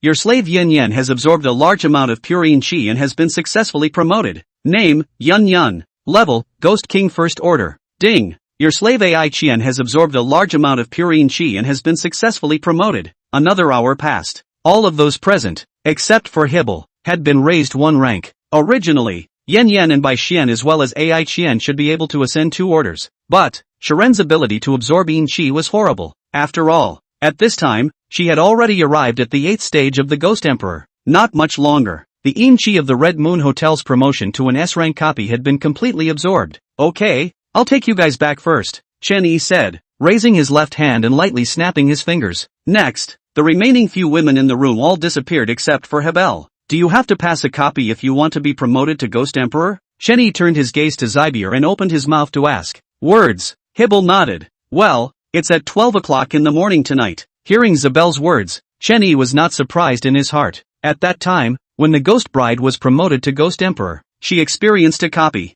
Well, now it's Hibble's turn to go through the copy. Naturally, dear player Ling Chen, congratulations on completing the Hidden Quest. Hidden Quest upgrade the A-ranked copy of the Red Moon Hotel to an S-ranked copy. Completed. Due to the upgrade of this copy, this game will be automatically terminated. Countdown to the end of the copy, 59 minutes and 59 seconds. When the time comes, I'll accompany you, Chen Yi said with a smile. Countdown to the end of the copy, 3, 2, 1. Next, a red light fell from the sky and enveloped it. In the blink of an eye, the red light disappeared, and so did Chen Yi's figure. In the blackness of space, player name, Ling Chen. Progress settlement in progress? Please wait. Settlement complete. Game rating? Too outrageous to rate. Game quest, survive for 5 days and reach the position of manager or above at the end of the copy. Completed. Position reaches boss. Mission reward, thrill coin plus 100,000, points plus 10,000. Hidden quest, purchase the Red Moon Hotel and successfully upgrade it to an S-rank copy. Completed. Mission reward, exclusive title of S-rank replica boss plus 1, exclusive ghost weapon of S-rank replica plus 1. This space, it seems not as dark as before. In the middle of the dark space, Chen Yi raised his hands and was surprised to find that he could see clearly this time.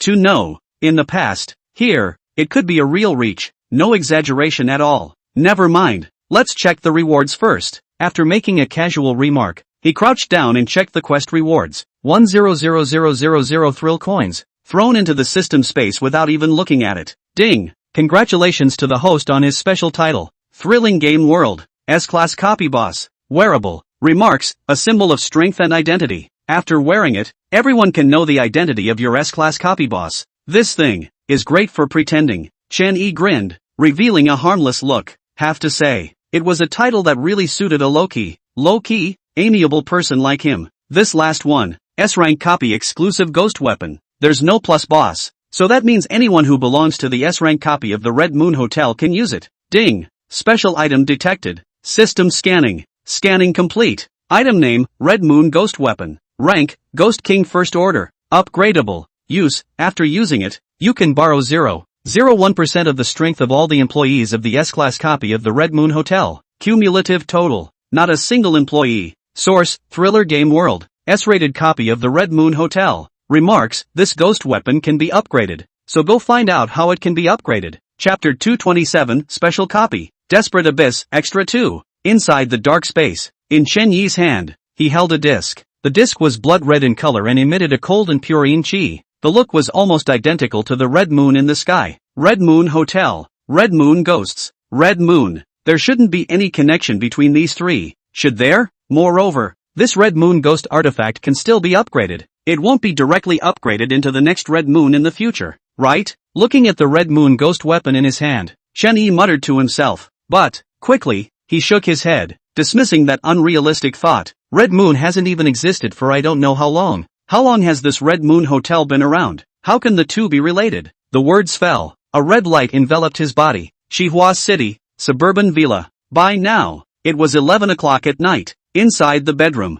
Let's call Hibble over first, in case she enters a copy in the Thriller Game World and I can't get in. That would be troublesome. As he spoke, Chen Yi's left eye flashed with a flash of red light. Immediately afterward, he raised his left hand and snapped his fingers lightly. Next, a ball of scarlet ghost chi then appeared next to him. The ghostly aura dispersed and Hibble's form was revealed. However, Hibble had just appeared and unexpectedly went straight to the ground. Holy, why is your face so white? Sensing something is wrong, Chen Yi hurriedly got up and carried Sherbel into his arms. Lying in her arms, Zybier's face was pale. and her divine body trembled unceasingly. She kept burrowing into Chen Yi's arms as if she was looking for a warm place. Seeing this scene, Chen Yi instantly felt an immense heartache. At the same time, the mind was beyond amazed. Nowadays, Zabel was already at the 9th rank of Ghost King, and in an hour, she would officially become a Ghost Emperor.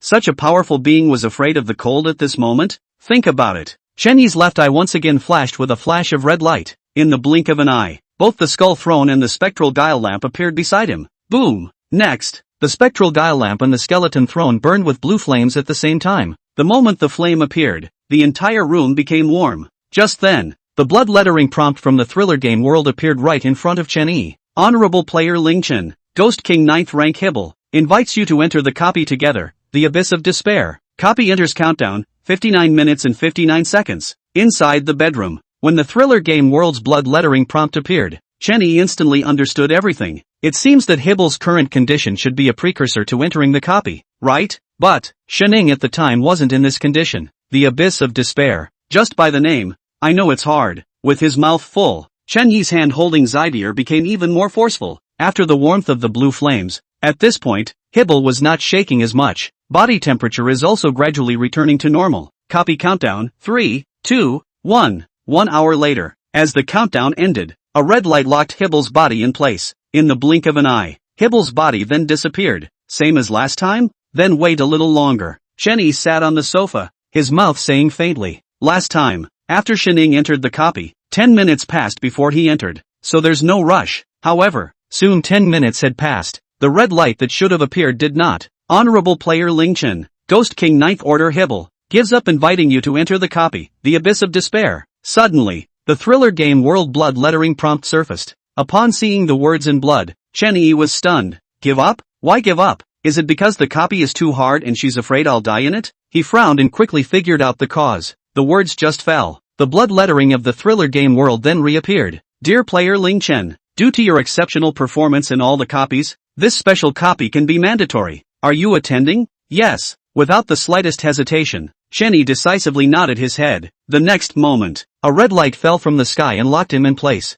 In the blink of an eye, the red light disappeared, and Chen Yi's figure disappeared as well. Welcome to the world of thriller games. Special copy, Abyss of Despair. Number of copies, 1. Compulsory participation. This is an endless abyss, and anyone who steps here is in despair. Game quest, find, and help Hibble escape the abyss. Quest reward, Hibble leveled up to Ghost Emperor. Is this the Abyss of Despair? Chen Yi slowly opened his eyes, his gaze scanning everything around him. See only, ahead, an endless ocean with ships floating on it. Behind them, there was a bustling, crowded marketplace. To the left, a dilapidated school with the sound of loud reading coming from the classrooms. To the right, a ghastly prison, with prisoners constantly screaming and wailing. 4 directions, 4 different scenes. It doesn't look as if it's much more desperate. Chen Yi scanned the circle before muttering to himself. Subsequently, he felt himself and was relieved after realizing that the ghost chi was still able to be used. As long as you can use your ghost energy, there's nothing to be afraid of. First, one has to find Hibel. With that, Chen Yi turned around and walked towards the bazaar. Walking, he realized, the people in the bazaar turned their gazes over. Those eyes could only be described as cold and murderous. Just for a moment, the originally bustling bazaar became eerily quiet, with everyone staring at Chen Yi with a deadly stare. Ahem, I'm passing by. You guys carry on, haha. Chen Yi coughed lightly, his face showing embarrassment. He knew that whenever it appeared around him, it was 100% spooky. But, what he didn't expect was for the creeps to be so cranky. He got just a little bit closer and the creeps were as mad as hell. The words fell. The creeps within the bazaar didn't make any movements, and continued to stare deathly at Chen Yi. Chapter 228 Hundreds of Ghost Kings. Really home. +3. Abyss of Despair. Bazaar. There's really no need for that. I'll just go in and find someone. Outside the bazaar, Chen Yi's face revealed helplessness. At this point, the people in the bazaar had all been transformed into spooky, with ghostly auras of varying colors emanating from their bodies. The words fell. The spooky inside the bazaar, the ghostly aura on his body instead, flourished. Okay, in that case, let's compare who has more ghost chi. Seeing the situation, Chen Yi shrugged, his left eye flashing a red light. Immediately afterward, scarlet ghost chi burst out from his body. Just for a moment, the ghostly aura around him was as if it was a mist, completely diffusing. Excuse me, it looks like I alone have more ghostly energy than all of you put together. Chen Yi grinned. revealing a harmless look. He then walked inside the fairgrounds. Upon walking into the bazaar, the creeps around them stepped back and made way. Seeing this scene, the corners of Chunyi's mouth rose slightly. Sure enough, when you're strong enough, anyone who comes has to make way for you. That's all. He headed deeper into the bazaar. 10 minutes later, Chenyi finally arrived at the deepest part of the bazaar. Here, there's only one wall. Other than that, all that was left was the gazes of the creepy tigers around them. From start to finish, there was no sign of Hibble. Strange, isn't it here? Chenyi frowned as his gaze once again swept a circle around him. Under the eye of the evil god, there was still no sign of Hebier. Never mind, go look elsewhere. After muttering something, he turned and walked away. But, I hadn't taken more than 2 steps when I realized something was wrong. See only, the spooky around them, the ghostly aura on their bodies had all turned blood red. At the forefront, the leader, a creepy, had a ghostly aura that even turned scarlet. Blood red ghost she, a clear ghost king. This one in the lead. What about the 9th rank of ghost king? Looking at the hundreds of ghost kings in front of him, Chenyi couldn't help but be a little shocked. There were so many ghost kings within a special copy. No, these ghost kings are surprisingly not real. Just then, Chenyi realized that these ghost kings in front of him were somewhat similar to ghost spirits. Only form exists, not entity. Forget it, get a grip and fix it. Still have to find Hibel. As the words fell, the spirit detaining stick had already appeared in his hand. Ghosts and spirits fight ghosts and spirits, fairly and reasonably. He grinned as 2 Ghost Emperor level ghost spirits instantly appeared beside him. The moment the Ghost Emperor level ghost spirit appeared, the surrounding creeps all let out gasps of surprise. However, before they could react, those 2 Ghost Emperor level ghost spirits had already killed their way into the crowd. One time, the lopsided slaughter begins. Blackie, it's up to you to get your own today. Chenyi called out Little Black and spoke. Shay, who am I? Blackie, remember, I honor the noble and greatest king of devourers. There's nothing I can't devour. Oh, 8 ghost spirits have just dissipated. Chenyi shrugged. As soon as his words fell, Little Black's devouring power instantly burst out. Ahead, the 2 ghost spirits' ghostly chi raged and slaughtered madly. Rear,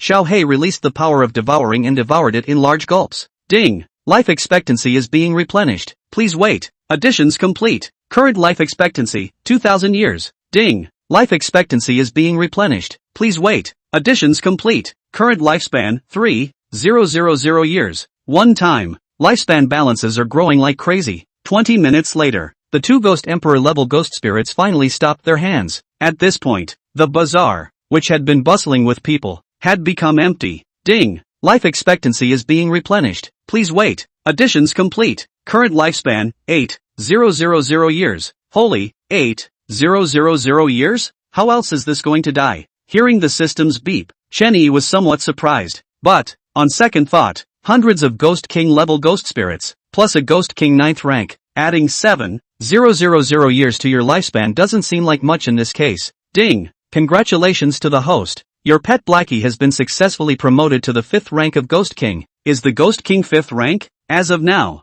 Blackie should be the lowest ranked besides Yun. This guy, though, always feels like he's hiding something. I devoured so many Ghost Emperors before, but I didn't return a single bit of my lifespan. Chenyi muttered to himself, but did not bother to ask Little Black about his intentions. After all, Blackie is his pet, so hiding things is hiding things. Just think of it as having a dog. Puppies hide bones. It makes sense for Blackie to hide some longevity, right, Blackie? 0. Oh, boss, you forgot to block me. Oh, then you can pretend you didn't just hear my heart. Good boss. Ding! Life expectancy is being replenished. Please wait. Additions complete. Current lifespan, 9,000 years. This guy. Hearing the system's beep, Chenyi instantly felt very amused. Afterwards, he led the 2 Ghost Emperor level ghost spirits towards the outside of the bazaar. Next, should we go to jail or school first? It's better to go to the prison first. It's more familiar after all. It will feel like coming home. Chenyi grinned and walked straight towards the prison. Ka-chow. As soon as he approached, the guards at the prison entrance immediately locked the gate. Prison sanctuary,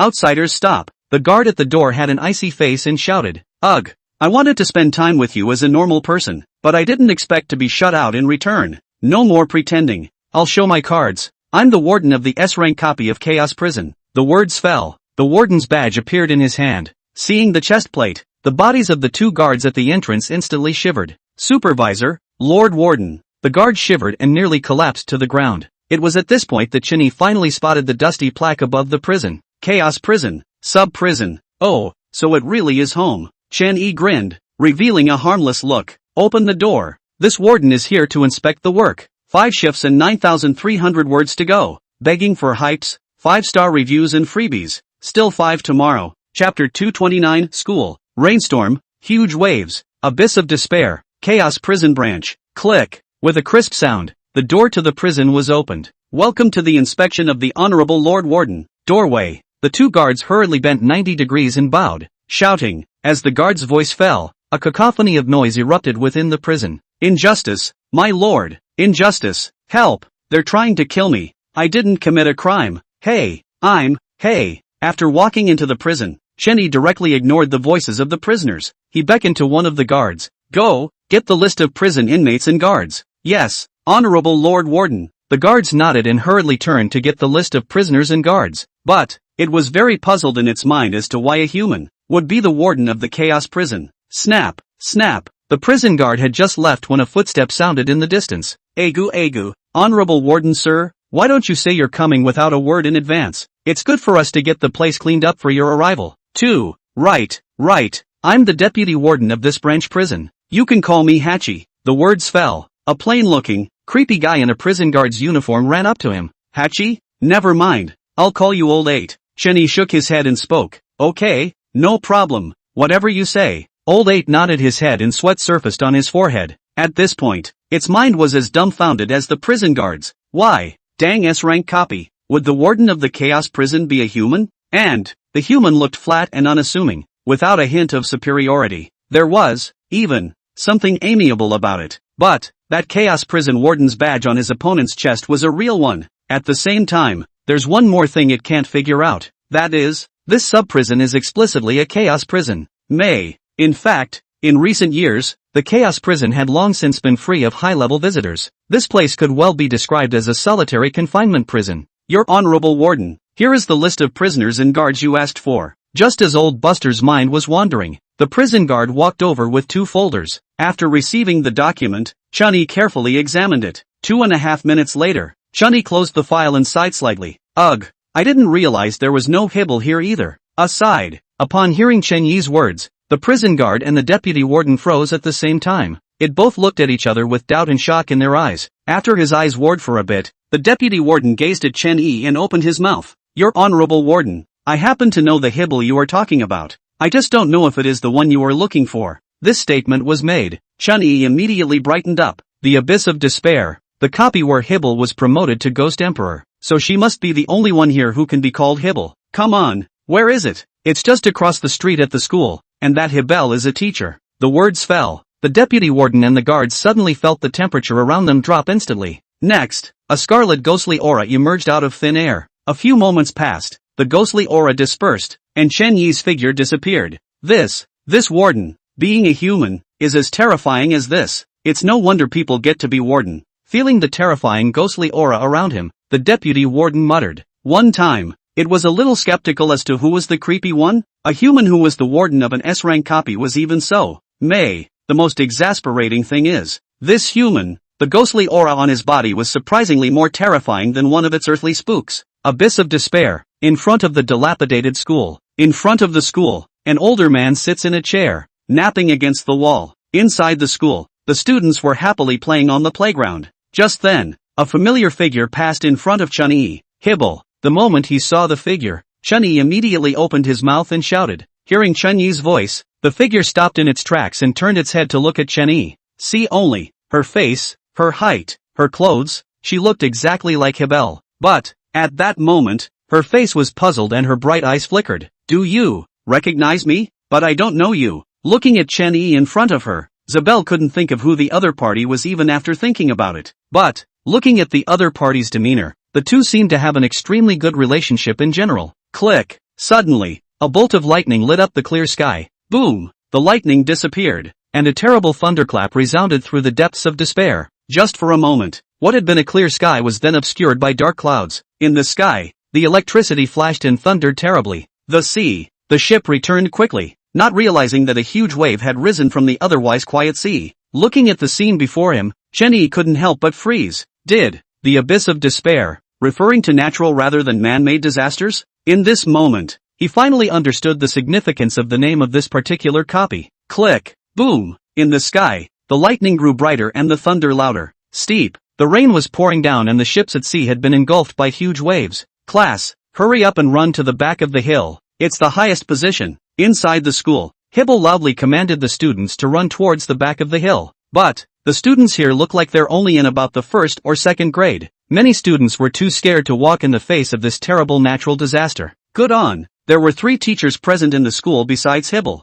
Thanks to the combined efforts of the teachers, all the students climbed the back of the mountain without any danger. In the meantime, the sea continued to rise, and the water surged madly towards this land. One time, the streets are full of seawater. Across the street from the school, the guards opened the prison gates and released the prisoners. The inmates here are basically local shenanigans. Though a mistake was made, it was not a crime punishable by death. When the gate opened, the prisoners and guards all scrambled toward the back of the hill as well. That's all. 10 minutes later, the back hill was full of figures. I'll go over there too, Chen-Yi muttered to himself, then walked towards the back of the mountain. Chapter 230 Slurs, Human in the Corner. Abyss of Despair. Back of the school. At this point, the back of the hill was filled with figures, noisy as hell. Students, teachers, inmates, guards, all yelling. Bang! Suddenly, a bolt of lightning fell from the sky and landed directly on the seawater surging up the street. With this fall, the seawater was instantly blown up a few meters high. However, the lightning disappeared, but the sea became more boiling. 2.5 minutes later, the seawater on the street is already about 1 story high.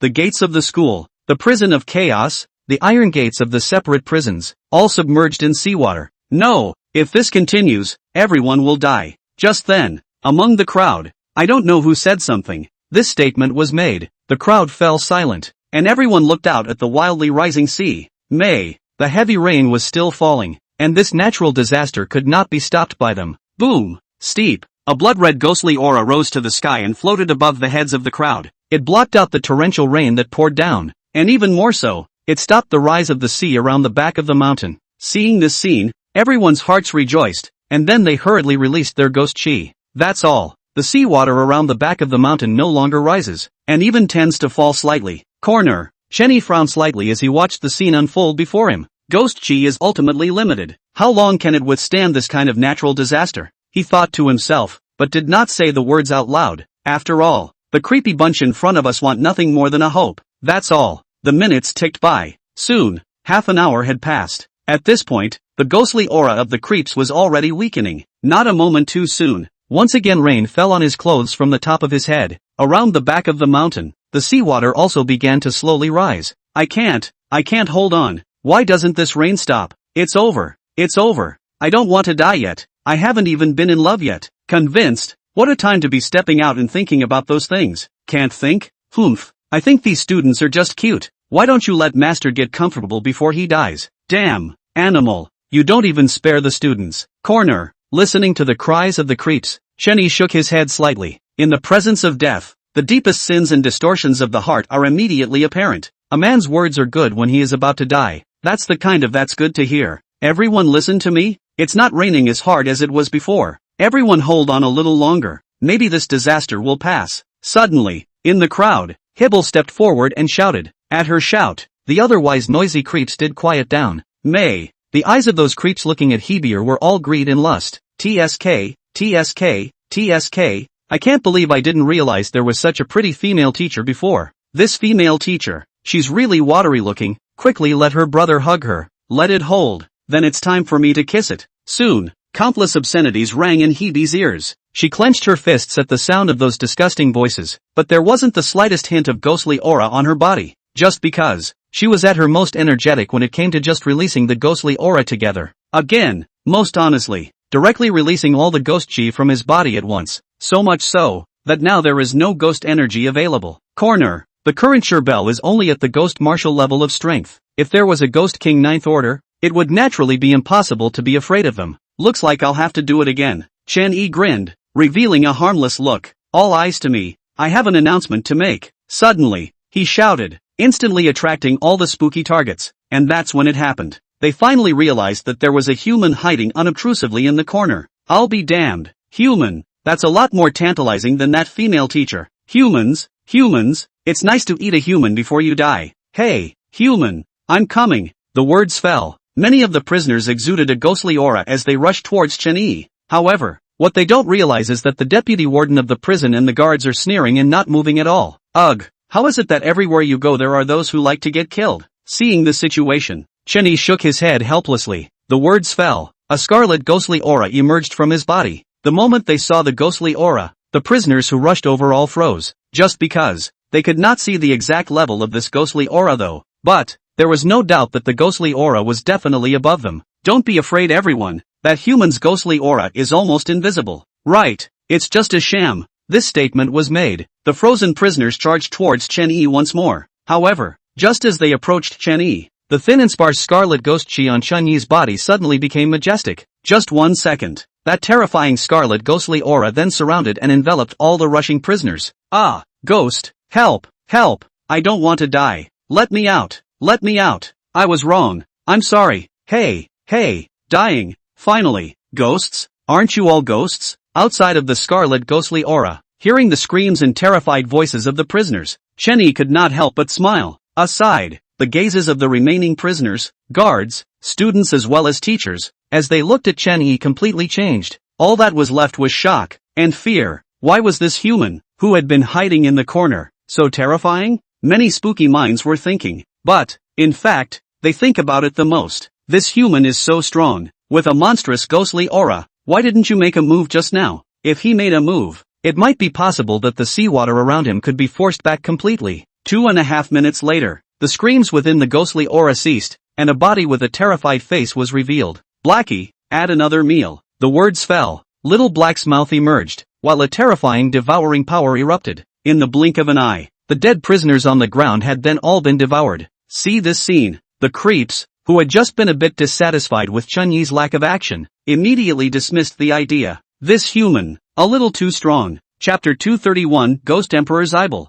Happy Ranch. Extra. Boom, boom, click. In the meantime, thunder and lightning were more frequent in the sky and the waves were rougher. Without the ghostly aura in the way, the sea rose rapidly. Less than 5 minutes, the sea had then come to a point halfway up the mountain. It won't take long for the sea to completely flood the place. Sessions. None of the shenanigans here can escape. By now, it doesn't take much to realize that Hibble died protecting her students. After muttering, Chen-Yi's body once again erupted with a majestic scarlet ghostly aura. The ghost chi quickly surged towards the seawater, surprisingly directly forcing the rising seawater back a bit. See this scene. The surrounding creeps all stared in disbelief. To know, it was only after all the shenanigans came together just now that the seawater stopped rising. The moment this human made a move, he directly forced the seawater back a bit. And, most importantly, the human in front of him looked surprisingly breezy. It seemed that it was all there for him, but with his hands. However, that's true. With Shiren, a ghost emperor of the 8th rank, plus the ghost bride, the remaining few women are all ghost kings as well. In this case, even I'm not sure how much ghostly energy I have. Chen-Yi muttered to himself without the slightest bit of expansion. Just because, he knew in his heart that as much ghost energy as he had, it was all for naught without strength. Right now, his strength would be about the same as Shiren's at the end of the day. Sure, this was on the premise of not using the ghost weapons purchased from the system mall. Stayed long enough, it's time to end it. Looking at the seawater in front of him, Chen-Yi said indifferently. The words fell. The ghostly aura on his body became even more majestic. The seawater faded away surprisingly fast under the ghostly aura's blockage. Not even close. He spoke softly, then his left eye flashed with a red light. Next, 2 Ghost Emperor-level ghost spirits surfaced once again. They looked around and released their ghostly aura without hesitation. Around, looking at the 3 horrifying ghost chi in front of him, so creepy was trembling. Half an hour later, the sea stopped rising, and all the seawater around the back of the mountain was forced back. The sky, the clouds cleared and the sun was once again visible.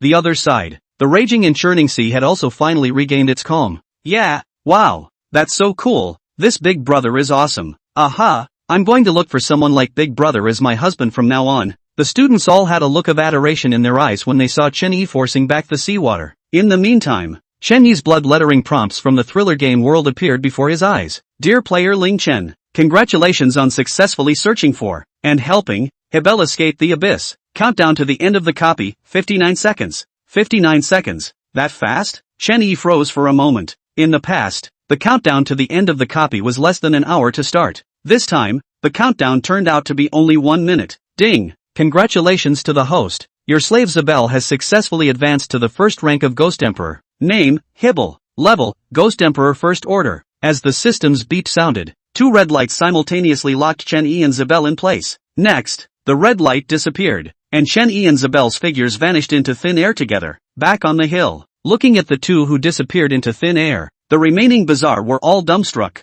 In the middle of the dark space, dear player Ling Chen, congratulations on completing Ghost King 9th Order Hibble Special Copy Desperate Abyss. New copies of existing copies have appeared, and the Copy Priority Experience card has been automatically used. Copy Priority Experience card will be used automatically when a new copy appears. Cannot be refused. Countdown, 9 minutes and 59 seconds. Ha! Just got out of a copy and got picked by a copy again? Looking at the bloodstained prompt in front of him, Chen Yi rubbed his eyes somewhat incredulously. No matter how much he rubbed it, the countdown continued to hang in front of his eyes. Okay, he nodded resignedly, then turned his gaze around. At this point, this dark space was no longer completely black. The faint red light that showed up became more and more dazzling. Ding! Special item detected. System scanning. Scanning complete. Name of item? Rank? Use to connect the world of thriller games with the world of mankind. Remarks, strange item, seems to be isolated by something. Chen Yi, no. This dog system is becoming less and less useful. Looking at the system panel in front of him, Chen Yi couldn't help but spit out a sentence. However, looking at this usage description, this scanned item should be this space, right? The words fell. He scanned the pitch black space once more, but, unfortunately, still can't see anything. Never mind, the countdown is almost up. We'll see later. Seeing that the countdown was about to end, Chen Yi immediately withdrew his gaze. Next, the familiar red light reappeared and took him away. Chen Yi's figure had just disappeared into thin air when the originally pitch black space completely turned blood red. Not much longer. In the space, a piercing sound rang out. Welcome to the world of thriller games. S-Class copy, Happy Ranch. Number of copies, 21. One person forced to enter. Happy Ranch. The main focus is to be happy. I wish all players must be happy to play. Happy to leave. Game quest, survive for at least 3 days and gain 88% of the rancher's favorability. Remarks, this copy is opened for the first time. Please forgive me if you encounter strange things in the middle of the game. The endless grassland was windy and sunny. A ranch stands out in the meadow. Happy Ranch? This kind of thing can be an S-rank copy? Outside the ranch, a student-looking player held the glasses on the bridge of his nose, his words full of disdain. Kid, don't look at it as Happy Ranch. It's an actual S-rank copy. Definitely not a computer game you play. Ha ha ha ha ha ha. Just then, a big man appeared out of thin air and laughed cheerfully.